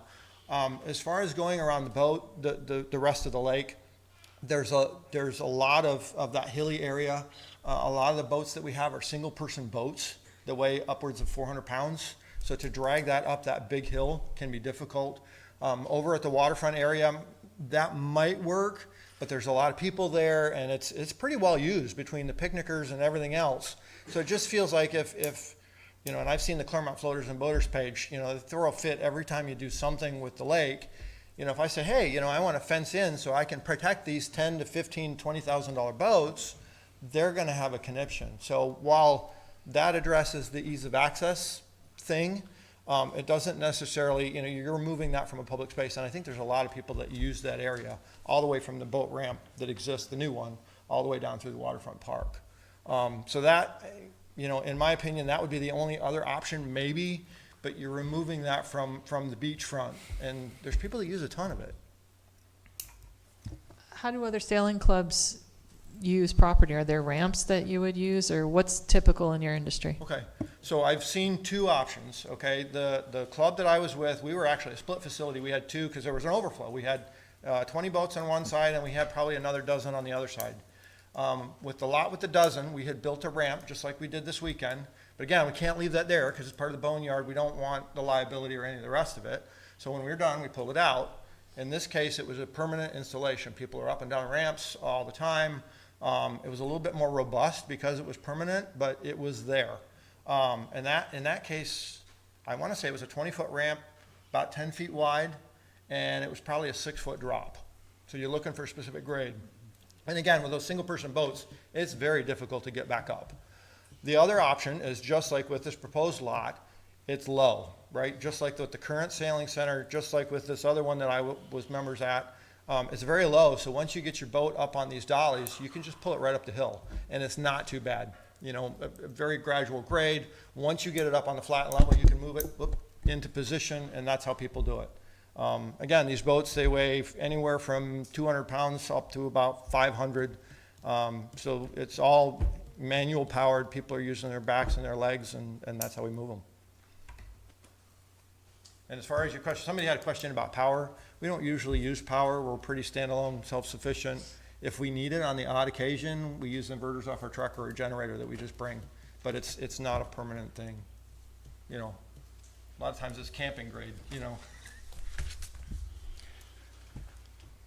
This is a public hearing. Anyone in the public wish to address this item may come to the microphone and state your name and address and have 3 minutes.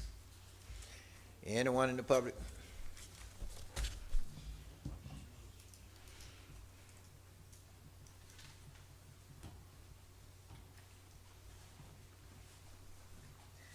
felt like it took days.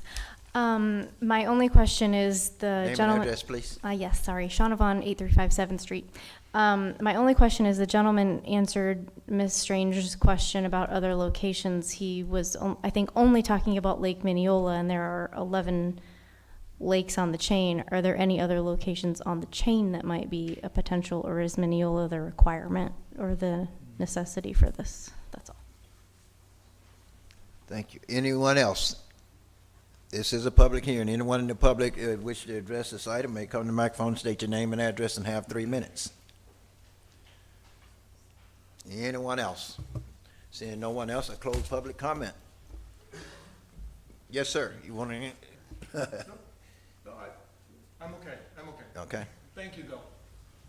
What say council? Make a motion to approve item number 12, lease. Dang it. I'm going to make a motion to approve item number 12, lease agreement for 1146 Lake Mineola Drive. Second.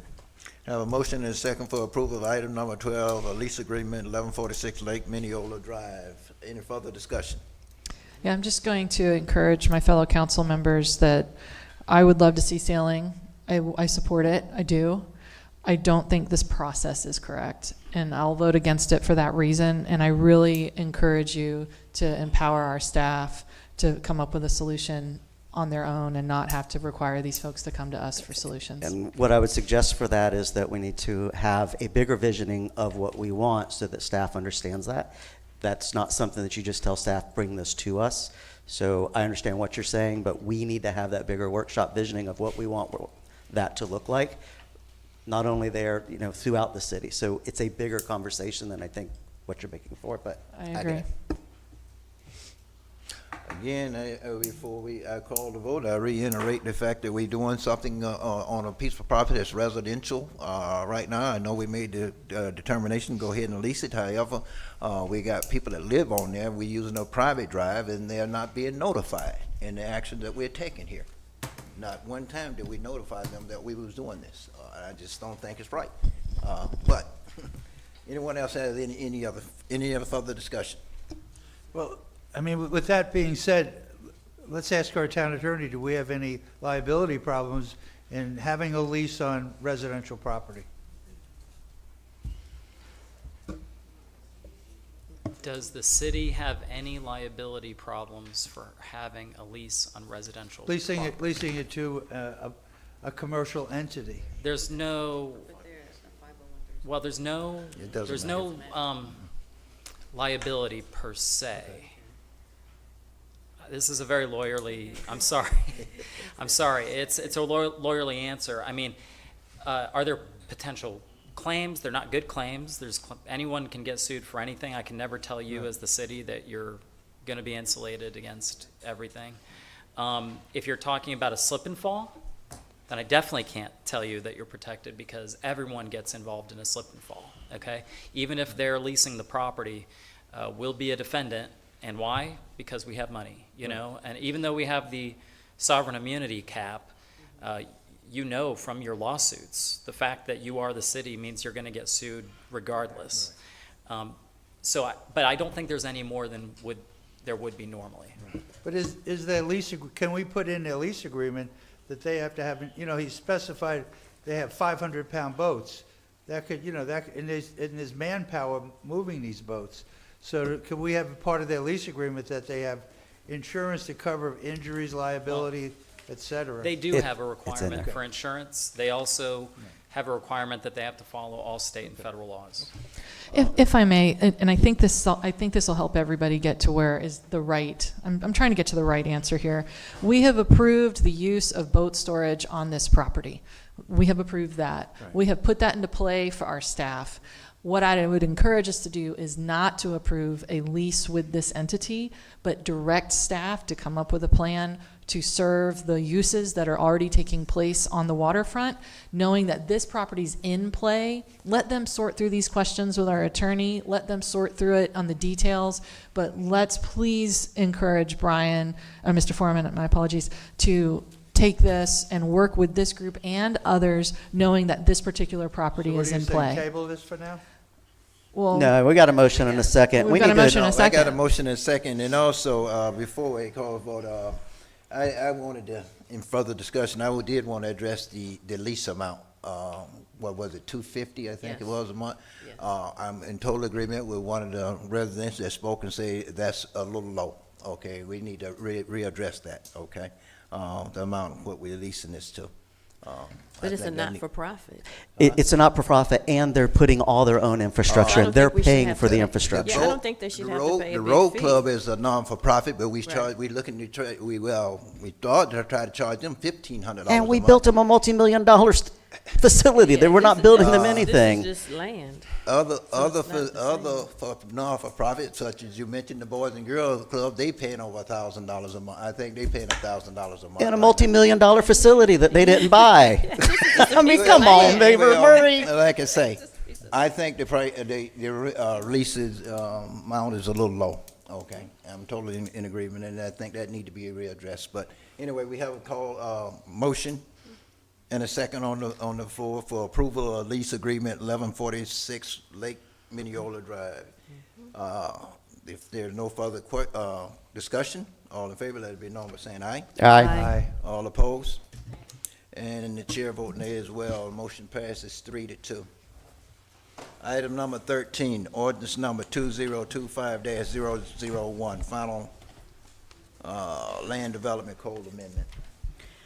An ordinance of the City Council of the City of Clermont, Lake County, Florida, amending the Land Development Code, Chapter 125 zoning, Article 3 districts, Division 12 CBD Central Business District, Section 125-369 permitted uses, Section 125-370 conditional uses, and 125-373 off-street parking, providing for conflict, severability, codification, the administrative correction of scrivener's error, publication, and an effective date. Good evening, Mayor, Yes. council members, and guests. Kurt Henschel, Planning and Development Services Director. Staff has received direction to proceed with processing amendments to the Land Development Code. Within the Central Business District zoning, restaurants 3,000 square feet and greater, and any other business establishment or structure 3,000 square feet and greater are required to obtain a conditional use permit. The requested change is to increase the square footage requirement from 3,000 square feet to 6,000 square feet. Any restaurant, business establishment, or structure over 6,000 square feet will be required to obtain a CUP, conditional use permit. This change would occur under Section 125-369 and 125-370. The requested amendment would add specific language to the Land Development Code. Again, that's essentially the section of the code.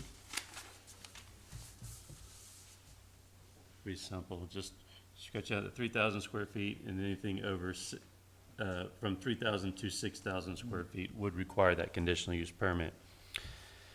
Another change within the Central Business District is the removal of the duplication of off-street parking requirements. Parking requirements are captured in another reference within the Land Development Code. It is contained in Section 115-14, which is the Table of Minimum Parking Space Requirements. Therefore, due to the duplication, item C under 125-373 is being removed. That is, and this is, wait, if you zoom out just a little bit, it's striking this entire section excuse me, of the code, which did reference the CBD parking. Again, it is updated under a new section of the code. At the City Council introduction, a motion was made to introduce this ordinance 2025-001 with no additional amendments. That is staff's report. Motion to approve item number 13, ordinance number 2025-001, final land development code amendment. Second. You're ahead of yourself. This is a public hearing. Anyone in the public which speak to this item may come to the microphone and state your name and address. Good evening, Keith Mullins. I live at 640 Drew, and I operate a business at 692 West Montrose. Excuse me. In my own personal opinion, 6,000 square feet without your oversight is too big. 3,000 might be too small. I'm just asking you, 6,000 is too big, especially if there's no parking tied to it. That's That's about all I can say on that. I do want to express a difference of opinion with the city staff, and they're saying that this doesn't affect any existing businesses. If somebody drops a 6,000 square foot building on a vacant lot next to you and has no parking, it does affect your business. That's it for this piece. Thank you. It is a public proceeding. Anyone in the public wish to address this item may come to the microphone and state your name and address and have 3 minutes. Anyone wish to address the item may come to the microphone and state your name and address and have 3 minutes. Seeing no one, I close public comment, bring it back to staff. Yes, sir. Council, rather. I'm sorry. Bring it back to council. You wanted to?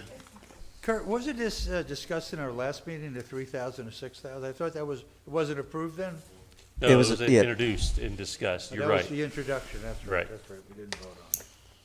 So what he said about the 6,000 square feet, is that, how do you all feel with that as the city? With the remark he just made that he thought it wouldn't impair a business next to it? Staff welcomes this. We have had several just over 3,000 that do trip the requirement. It's just a debate. We feel that 6,000 is adequate for that square footage. But I think one of the questions the last time is this way they can do 3,000 below, 3,000 above. It would cause an increase in density that way without, granted, I think parking always becomes an issue. But the only time I ever see parking issues is when there's affairs. I don't Events, ever sure. see It's- parking a problem, normally during the day. Well, you're right. Of course, I've stated several times that we don't have a parking problem. We have an event problem. When you have events, yes, we have a parking problem. But now we're asking people to be letting people build a 6,000 square foot building, and no parking requirement. Okay. So you're adding to the need of parking, yes, by the 6,000 square feet. Kurt, let me ask a question. Normally on a 6,000 square foot building in the downtown area, what would be the parking requirements for that?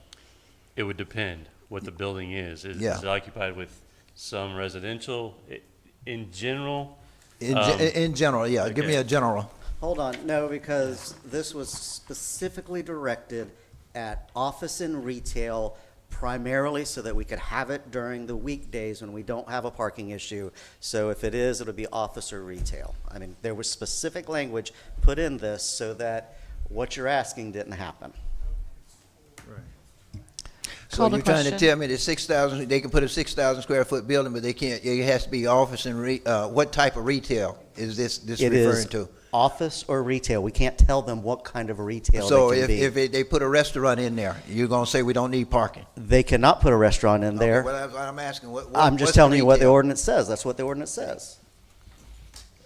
Okay, so just quick math, if you're totaling the total 6,000 square foot and it's in the CBD district, about 15 spaces. 15, okay. If That's it was, office use. if it's office use? Right. And retail?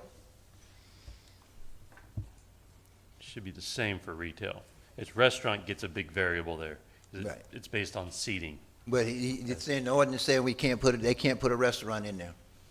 Oh, I'm sorry, I missed that.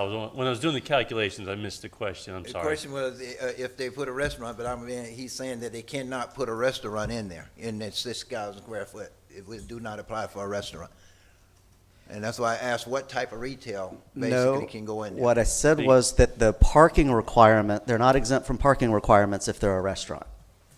That's It's for the only next office code. and Yeah, retail. right. So if Yeah. they decide to put a restaurant in there, what would be the parking requirement? 15. Again, I need a based on No. seats. Restaurant is different. That That would be based upon seats. I think our ordinance still is 1.5 per seat, is it? It should be half, bear with me. Yeah, 0.5, half for every 4 seats. Half for every 4 seats, okay. Half a parking space, okay. And then there is a plus for one for each 4 employees as well. Okay, thank you. Okay, but that's one of my concerns is you're increasing the size of the ordinance right now, doubling the size of the ordinance that need to, right now, if it's 3,000 square feet, you have to have a CUP. Now you just opening it up and throwing it out there, and that's quite a large building, okay? And it's gonna affect anybody, I don't care whether you're next to it or whatever, if you put it in this business district down here, it's gonna affect everybody. And we have no more, we're saying they don't have to provide any parking. See, Well, and that's the next ordinance. That's not this I one. can't support it, period. Okay. Call the question. Anybody else? Yeah. Call the question. I have a motion and a second on the floor to, for approval of ordinance, item number 13, ordinance number 2025-001. No further discussion? Councilmember Strange. Aye. Councilmember Howard. Aye. Councilmember Myers. Aye. Councilmember Peterson. Aye. And the chair vote nay. Motion passes 4-1. Item number 14 is for final consideration for ordinance number 2025-002. An ordinance of the City Council of the City of Clermont, Lake County, Florida, amending the Land Development Code, Chapter 115, Parking and Vehicular Use Areas, Section 115-14, Table of Minimum Parking Space Requirements, providing for conflict, severability, codification, the administrative correction of scrivener's error, publication, and an effective date. Excuse me. Additional code changes to the Land Development Code. Section 115-14, Table of Minimum Parking Space Requirements, has two distinctive columns requiring parking spaces for land uses within the city. One column is for areas within the city, and the other column is for areas specifically within the central business district downtown here. Current parking requirements for the CBD is approximately half the requirement for some land uses versus other areas outside the CBD. Since the central business district is primarily the historical downtown area of Clermont, parking requirements were reduced to encourage redevelopment and development in this area. The first change is being proposed is to eliminate the parking requirements for a subset area within the CBD district for retail and office use. This would only be applicable to a single story or the first floor of any structure within the subset area of downtown. And what that looks like, as we discussed before, this red area here is the subset area for the downtown. Any retail or office use in this area would not be required to provide the parking. Second change is if any new development within the CBD is unable to provide required on-site parking, they would have the option to pay a downtown parking fee of $3,000 per required space and move forward with their development. This payment would go into a dedicated fund designated for the parking in the downtown area. The parking fee may be increased through a resolution passed by City Council at any time. This would eliminate the need to seek a parking variance from the City Council and allow the development to proceed with the payment of that parking fee. The third change is an increase in a required parking for a specific lane use outside the CBD. A moderate increase in multifamily parking is being proposed. The percentage of increase is anywhere from 20 to 34% for the multi-use. In the hospitals, clinics, ACLFs, and nursing home land use, the ACLF land use is separated out by its own row, indicating 2 parking spaces for each 4 beds, 1 for each doctor, and 2 for each 4 employees. One final increase is for the rooming houses and boarding houses, which would go up from 1 parking space for each bedroom to 3 parking spaces for each bedroom. And that's represented by this is just the 2 columns I was referring to. This is the increase in the multifamily. Zoom out just a bit more, Wayne, please. Keep going. Multifamily is being adjusted. ACLF has its own parking calculation now. Before it was in with hospitals and clinics. Staff does support the changes. At the City Council introduction, a motion was made to introduce ordinance 2025-002 with the original red outline, which is that subset area here. and include all other changes recommended by the Planning and Zoning Commission, which were a 5-year limitation requirement. That's being added. This refers to, it's right here. So if someone comes in and does do a retail business, they can't just flip it and do a restaurant, which would increase the parking and not have to pay for those additional parking fees. That's what this section is added for. Oh, and there was adjustment to originally, the original proposal had a strike through here, and that really was not intended. We still need to have a parking calculation if you're outside that subset area. That's all that was, is a correction to clarify what that asterisk is as well. So with that, that is staff's report. Thank you, sir. This is a Motion to approve item number 14, Yes. ordinance number 2025-002, final land development code amendment. Second. This is a public hearing. Anyone in the public wish to address this item may come to the microphone and state your name and address and have 3 minutes. Excuse me, yeah, it's me, Keith Mullins, Drew Avenue and Montrose Avenue. I have a little bit more to say on this one. I really don't understand the function of this little zone you put the red spot around.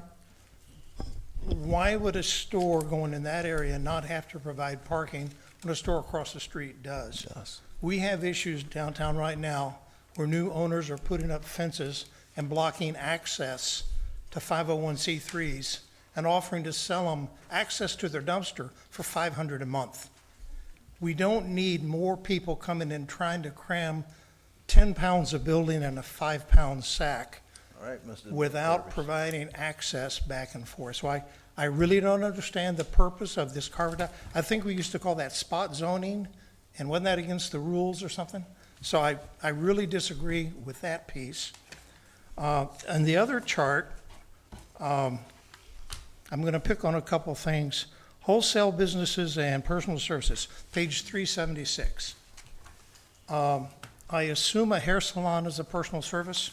Can I get confirmation? Yes. Okay. You need a subsection for hair salons. A 600-foot hair salon can have 5 chairs and 3 nail stations. That's 8 employees, 8 customers, and 8 customers waiting their turn, and you require 1 parking spot? You need to look at what's downtown now. Last time I counted, we had 13 hair salons. We don't have enough parking to get our hair cut. So I think you need to add a section for that. The retail, 0.83 for 333 square feet, that's less than the 400 square feet we used to have. So you're decreasing the amount of parking required for retail stores. Another issue you're not addressing, I don't know if you want to call it a shopping center or a mall, but if you take a retail store with 1 parking spot for 300 or 400 square feet, put 10 merchants in it, you now have 10 employees plus the customers in a very confined space. You need to address the multi-tenant retail spaces. So I think that's another, observation I'd have. So yeah, you've left out a couple things. Hair salons, multi-tenant, too many people coming downtown. And these things would be very nice later. I know there's a lot of things underway to build multiple, parking structures, but you're getting the cart before the horse. If we had the parking structures, this might work. But today, you're putting too much into a confined space, and you're creating, there's a lot of friction going on downtown between the landowners on who can park where and who can walk on whose property, and fences and bollards going up, creating issues. And part of it has to do, the city said there would always be access to the back of your store. Thank you. Thank you. Yes, sir. Thank you, Brian Bain, 245 Nautica Mile Drive. Couple of things. Personally, as a citizen, I oppose this ordinance. I think creating two CBDs, the red line and the blue line, doesn't make sense. As Mr. Mullins just said, you could have a situation where somebody literally right across the street is under a different set of rules, but you're essentially both in the same downtown area. Second of all, the $3,000 tree fund or parking fund, sorry, not tree, parking fund, goes nowhere near even, I think, paying for maybe a quarter of a parking spot if it's about $12,000 to $15,000 a parking spot to do. So it's just it's a absurd amount that's not going to get us anything with relative to parking. So if we want some teeth to it, it needs to actually be able to bite. And then thirdly, the actual chart at the back, if you look at where some of the items are, as I brought up a couple of weeks ago, you could have a rooming house with a twin bed that now you're going to require 3 parking spots for, but you're going to require 1 spot for a salon.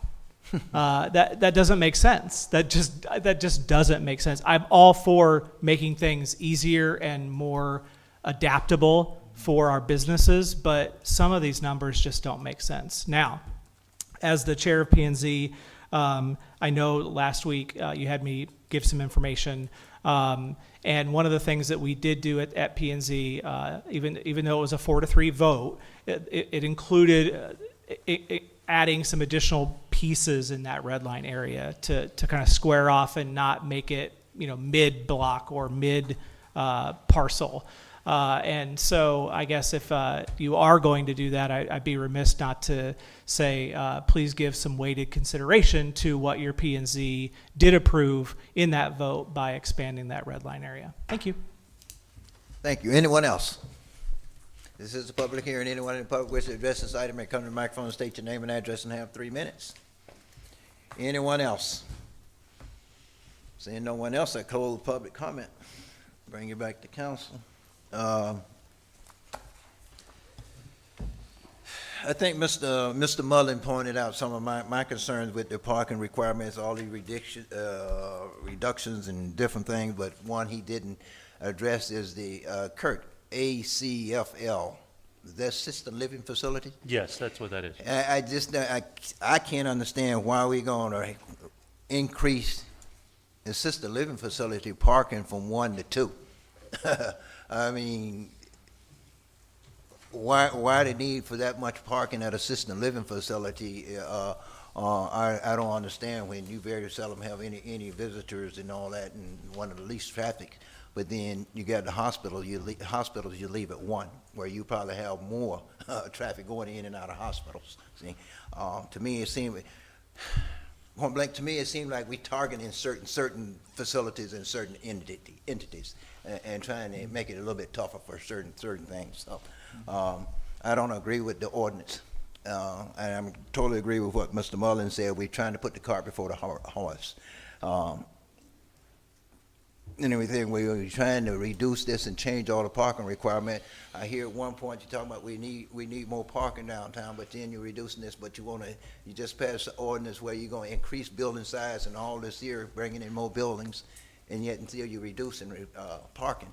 And as I stated before, I totally disagree with that red zone, because if I had a business across the street from that red zone, I would be highly upset, because why can't I build without having a parking requirement?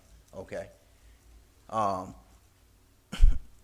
it really confusing to me. Last council meeting, we had P&Z parade up here and show us what they did, and yet still we took and what they approved for us. Because an increase in that zone, even though I still didn't agree with it, but it was a bigger zone and included some of the people I thought needed to be in there.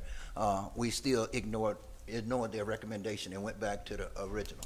Okay. I don't think we ignored it, sir. I mean, my recollection is we talked strategically about how if we publish a more narrow red box that we could expand it because we would be expanding rights, whereas if we publish the larger box, we couldn't contract it because we would be taking away rights, and that would cause. So I take issue with stating that we ignored them, because we gave them quite a bit of time to hear what they had to say.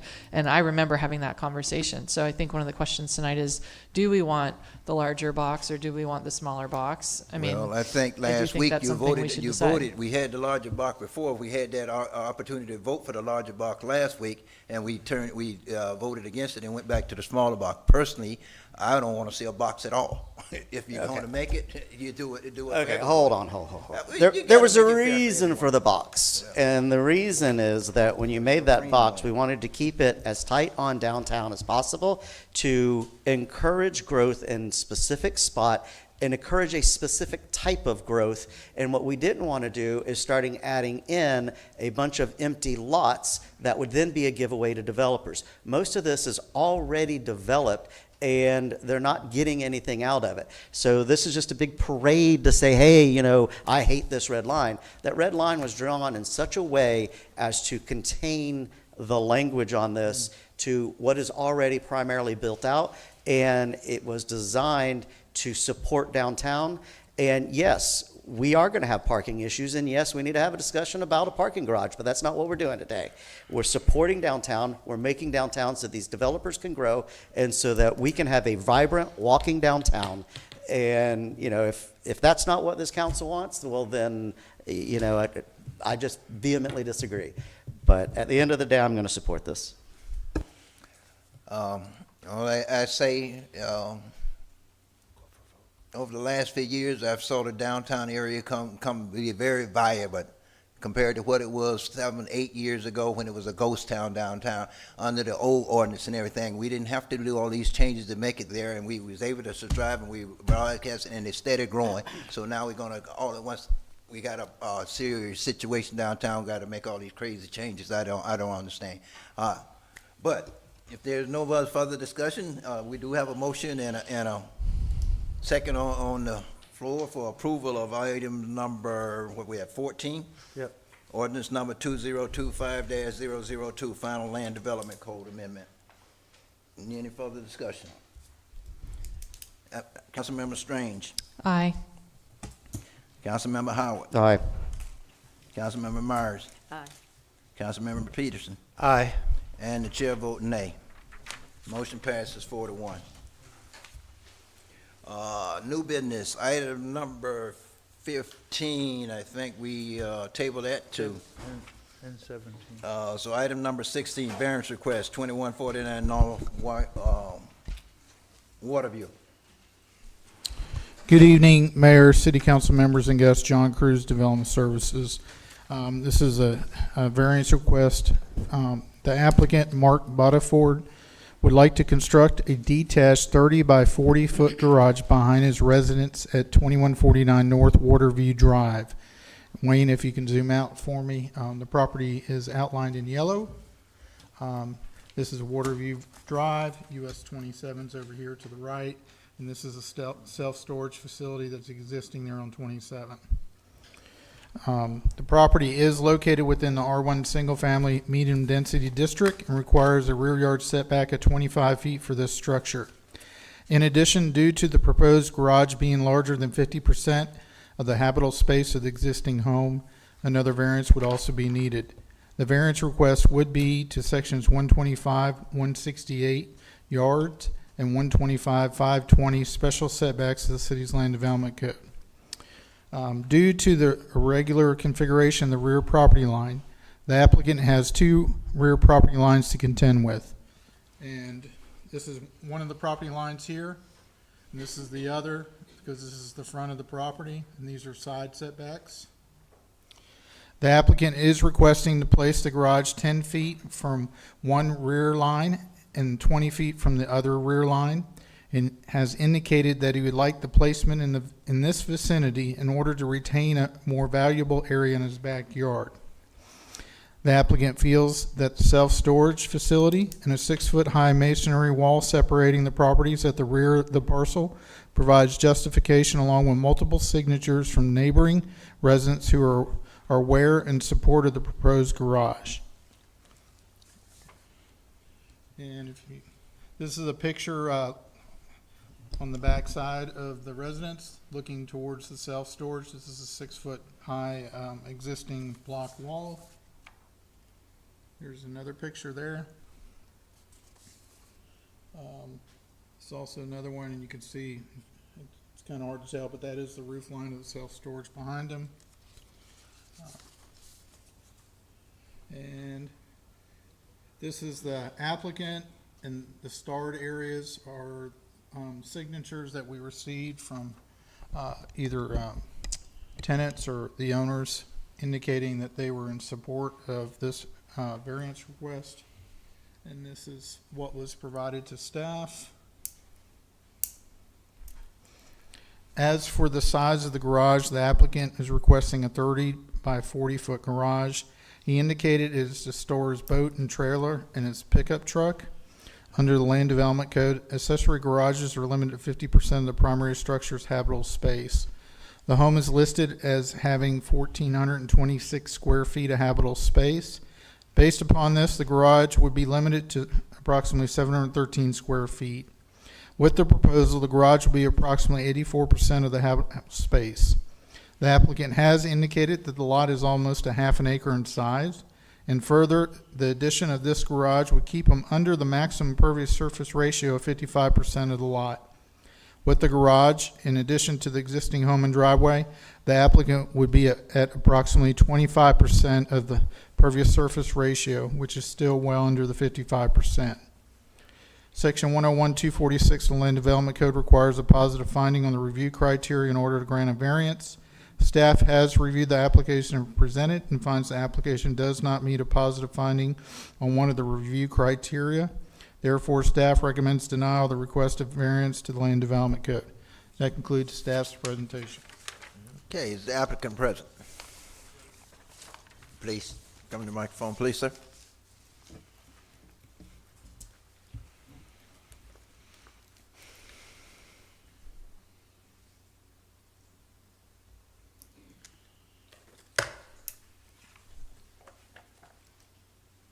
Not much of a public speaker, so. Okay, if we can get your name and address, and then it's your opportunity to tell us why you want this. I'm Mark Boterford. I'm the owner of 2149 Waterview Drive. One of the biggest reasons I bought that lot was it's the biggest lot in the neighborhood. I mean, it's right at a half acre. I mean, it's huge. I would understand the variance if I had a rear neighbor that was a house looking towards it. I'm already looking at storage units. The whole neighborhood's looking at storage units. I mean, in 27, I mean, the only thing that's going to help me I got an ocean boat. I mean, the sun's killing it. I don't have anything to do with it, but it's killing me that it's going to help me with the noise of 27. It's going to block the noise of 27 out. I mean, and if you go 25 foot off the rear property line, you're approaching a lot of my backyard. I mean, I've got a 6 foot wall I'm standing. I'm not putting it on top of someone's personal fence. I'm at a 6 foot wall, and I'm sure they didn't have to get approval to do that from that house to put that wall there. So I mean, I was just kind of liking at least an 8 to 10 foot setback on that to help me out with approaching my whole backyard, my use of my backyard. That's it? Awesome. All right, thank you, sir. If we have any other questions, we will call you back later. This is a public hearing. Anyone in the public wish to address this item may come to the microphone and state your name and address and have 3 minutes. This is a public hearing. Anyone in the public wish to address this item may come to the microphone and state your name and address and have 3 minutes.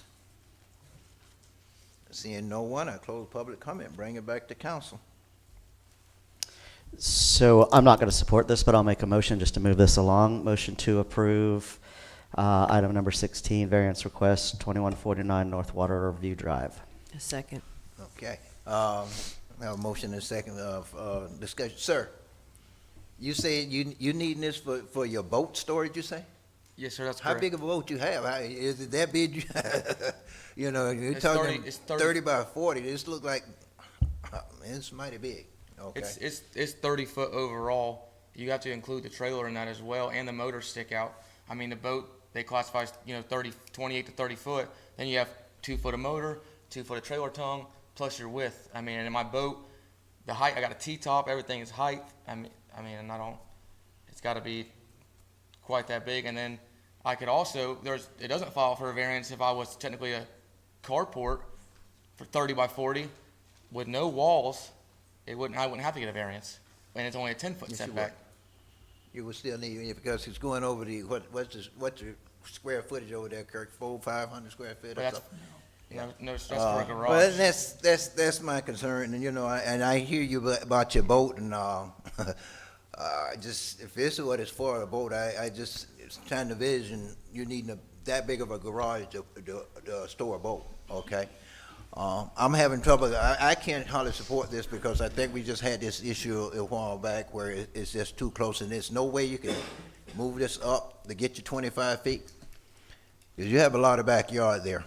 Okay, I would like to try to support this, but I find it difficult when, in the past, this council have turned down other storage units back there with this size and everything. Yes, sir. And like it's not going to be an ugly storage unit. It's going to be painted the same color as my house. Everything's going to match my house.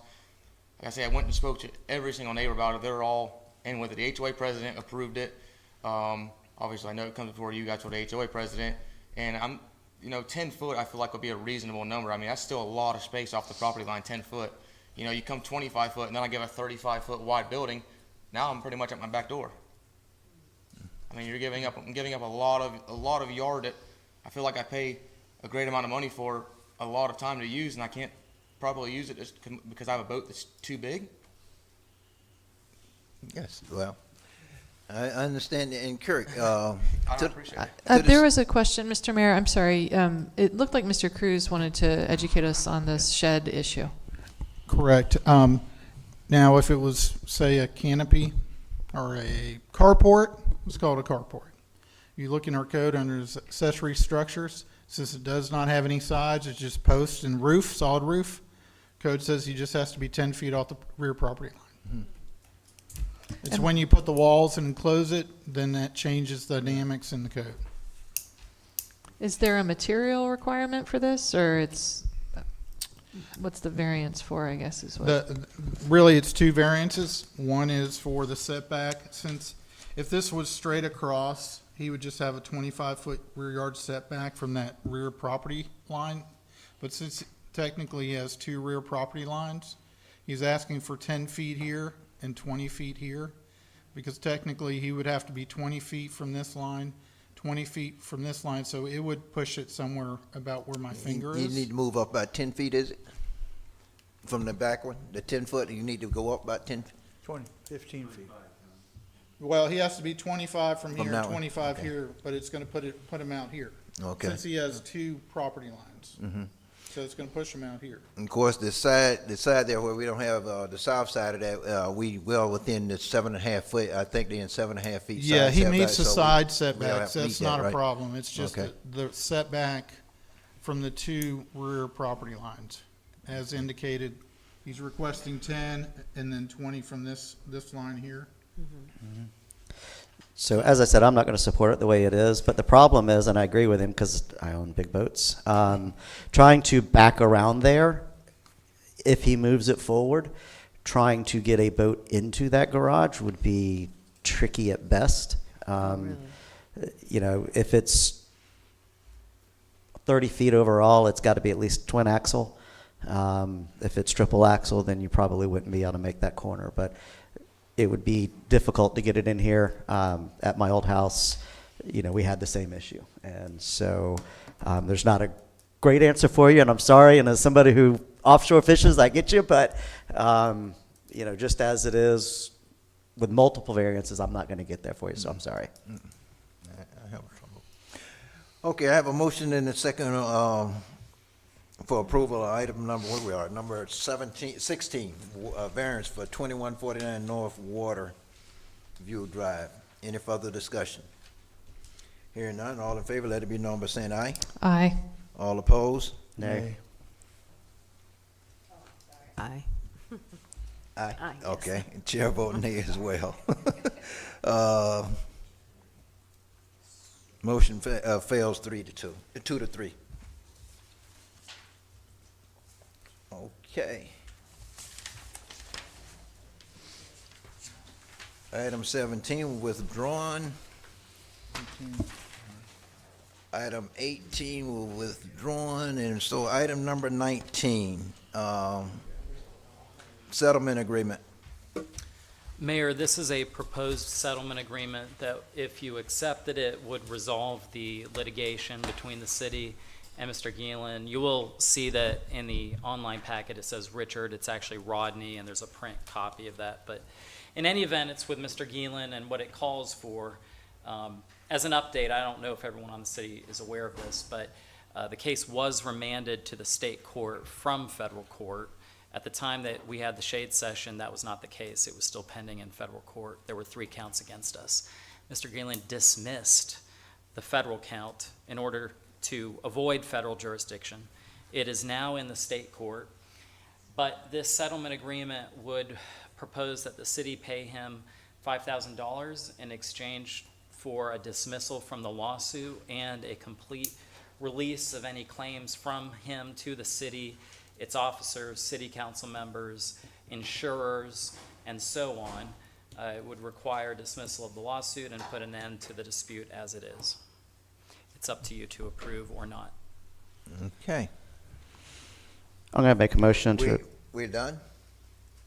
I am done with the Okay, report, sir, okay. yes. This is a public hearing. Anyone in the public wish to address this item may come to the microphone and state your name and address and have 3 minutes.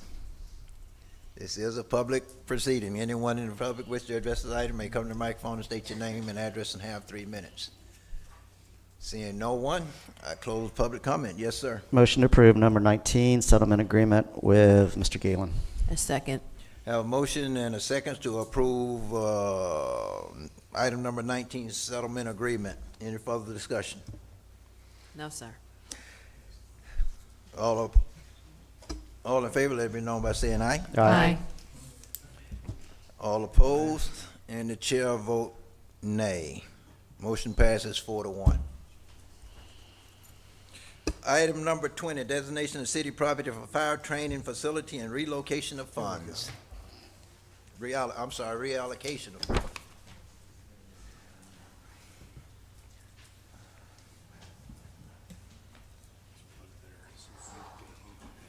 No second fit. You did say you were geeking out over it.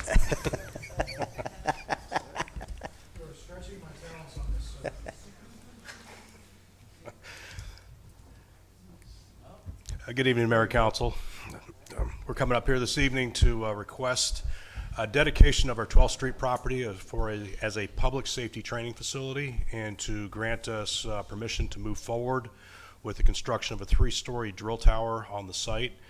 As far as the funding goes for the project, Battalion Chief Bennett earlier in the evening talked about how 20 years ago the chief used to go around and show different parts of the city to different new firefighters coming on as to where we were training for our training areas. So this is something that's been a dream for this fire department for the last 20 years.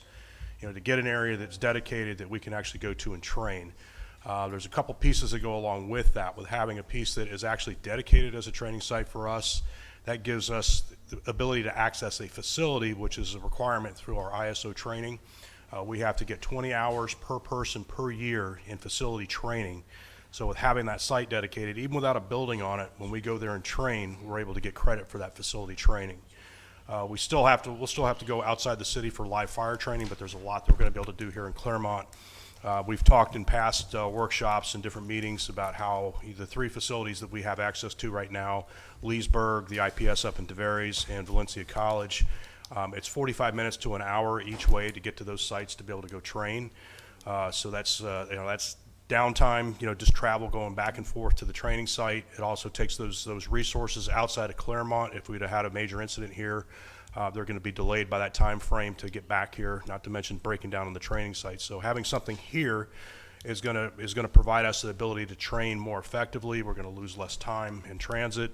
We're going to be more available if a major incident does happen. In addition to which, we'll be able to do more training with our response partners where we're doing more and more responses jointly, that being Groveland, Mineola, Lake County Fire. We'll be able to bring these folks in and do some training ahead of an incident so that we're operating on more of a common operating tempo.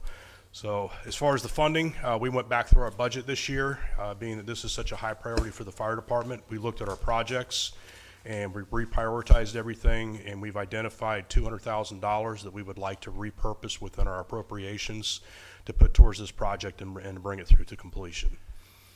Meaning it's within budget. It has already been approved. We just need permission to change from what appropriated for to shift it towards this project. So no additional funding is needed And this is where you said you'd let me drive the trucks. on the site. Okay. Might have to work with Nadine on that a little bit, but I have my Assistant Chief, Rick Kassler. He's the mastermind behind the model here, and he can go into as much detail as we need to on the facility and the ins and outs of what we need and what it's going to bring to us as far as benefits for the department. But this will be a huge win for this fire department. It's my understanding the assistant chief actually built that model. Is that accurate? He did. We had a little brainstorming session on Friday to see where we could find the money to make the project happen. When we came back Monday, he spent about 30 hours over the weekend building that. I would like to see it if he's willing to bring it up here. I commend you for Tracy, that. I just don't know how to get you a copy of it. We'll take a picture of it. The commitment and passion and excitement that causes one of our staff members to do something like this for a project is fantastic.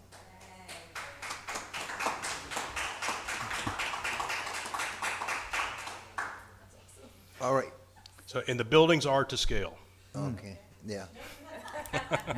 And you've repurposed the old buildings. Right. Well, that's just to show, that's to give a comparative size to what we're looking to construct there on the site. Okay. You done, Chief?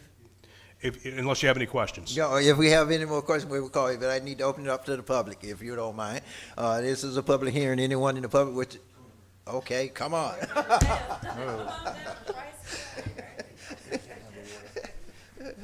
Brian Bain, 245 Nautic Mile Drive.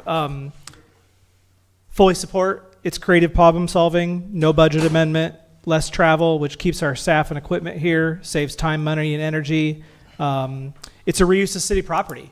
And it's really honestly better for the staff, the firefighters, and the citizens. My only question is, just for the people who live in that area, what kind of times of training are we talking about so that they can be aware of that, just so that they know if they hear things that it's not actually maybe potentially a real emergency situation, it's training. So fully support. And the rare occasion of getting a 5-0 vote, if I were a betting man, I'd say this should be one where we could get 5-0.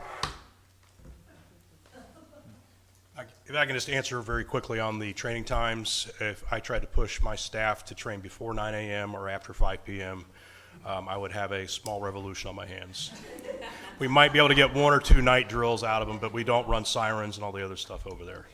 So it would be daytime hours. And I actually talked to Stephen Franklin, who is the next door neighbor, and he's excited to have you there, not to listen to garbage trucks first thing in the morning with all their backing up. And I guess there was a loud compressor next to his house. And so he welcomes you guys. You'll be a much better neighbor. I think you'll find it a lot quieter.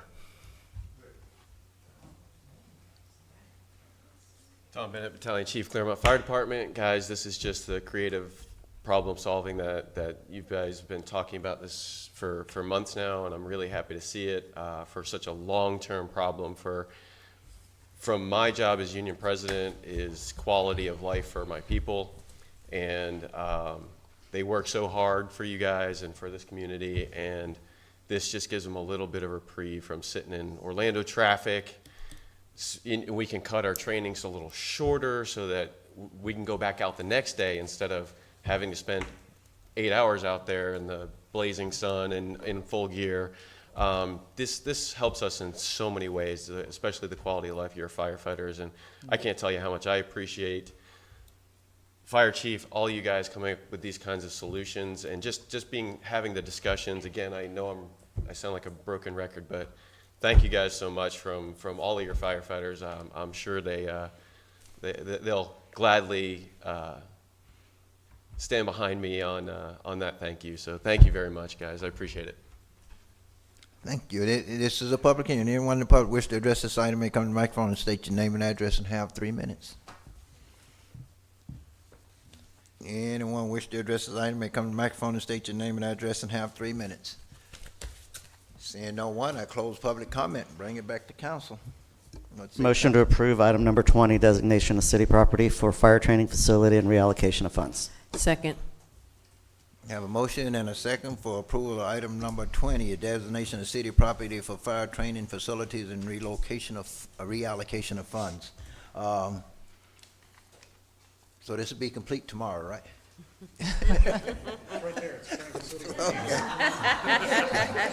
You did that in 30 hours. I feel like Well, let's give him I a mean, if week. you can He'll do be that, fine. I'm just, you know. Oh, 2 weeks, okay. Let's take a vote so we can celebrate. All right, anyway, any further discussion? No, sir. Hearing none, all in favor, let it be known by saying aye. Aye. Aye. All opposed? And chair vote aye as well. Motion passed. Motion passes 5-0. Before I adjourn, Mr. Van Wagner, can you call me in the next day or two and let me know where we are on the rowing club contract, please? I can. Again, there are different viewpoints Yeah. amongst the five of you, so it makes it very difficult to have a contract because you all have different viewpoints. So Yeah. that's where we're at. You guys aren't on the same page, and I'm not sure how to reconcile that yet. And another thing, I hadn't heard anything feedback from is the MSTU down in Wellness Way. I think There's going to be a workshop from Lake County. That's the next thing. They that's still gonna- haven't did the workshop yet? Okay. And the last thing I gotta say is, I forgot to let everybody know I will be down in the Kissimmee on Thursday and Friday for a conference with the FBC LOE, Florida Black Caucus of Local Elected Officials. Oh, and I guess Miss Myers will be there as well, so, but, that's where we'll be on Thursday and Friday. Any other thing need to come before the council? Hearing none, I'm meeting adjourned. Wow,